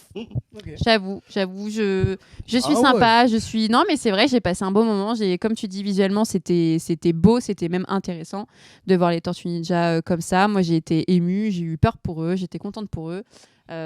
Traire, c'est pas bien, il ne faut pas traire les tortues, je le répète. Allez, je mets un 8 pour la blague parce qu'elle était quand même bien. Elle est pas mal, hein. Elle était pas mal. Je pense qu'il y avait un vrai... Même si, évidemment, t'avais pas peur pour leur vie, t'avais quand même un des antagonistes qui était... Non. Ou en tout cas, t'avais de vrais enjeux et de vraies batailles. En fait, c'est vrai qu'il n'y a pas de menace physique.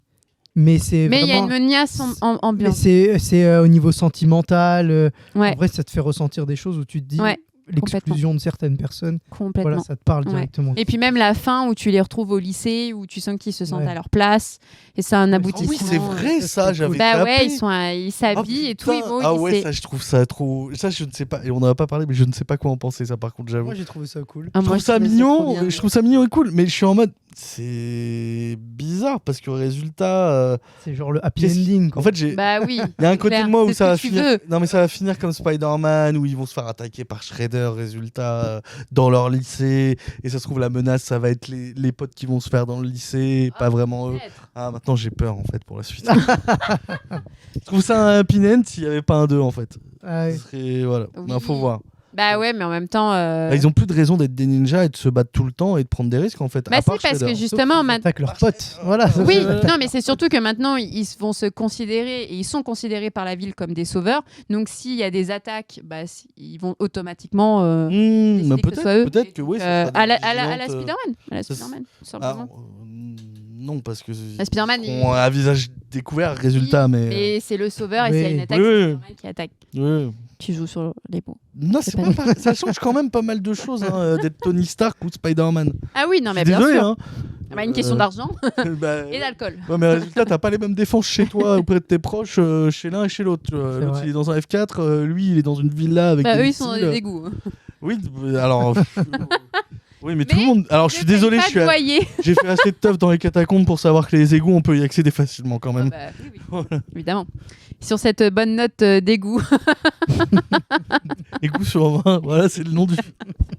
Merci beaucoup d'avoir participé ici. C'est plus grand qu'un F4, les égouts. Merci la régie pour alors oui. oui. Fatalement.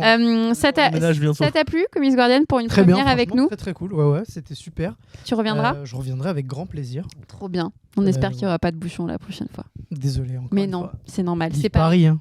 Voilà. Exactement. La plus belle ville du monde. La plus belle ville du monde, mais la plus bouchée. Pour ça, faut partir plus tôt. Merci au chat qui a participé. On était beaucoup ce soir, donc c'était cool pour une reprise. On va se revoir très bientôt, nous, parce qu'on va parler de Blue Beetle.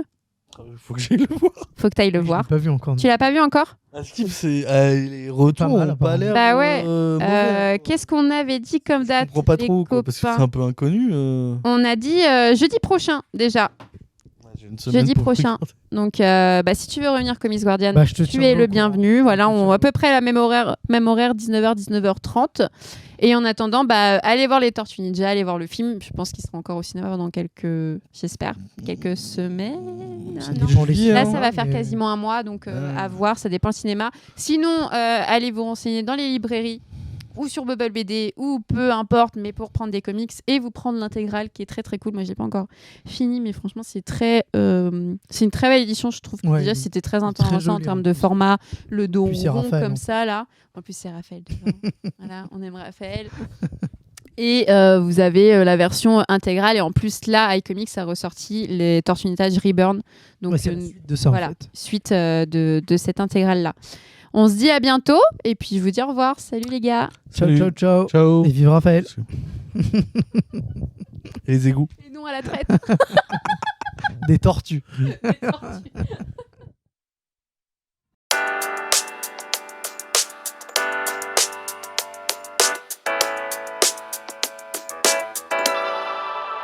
How do I deal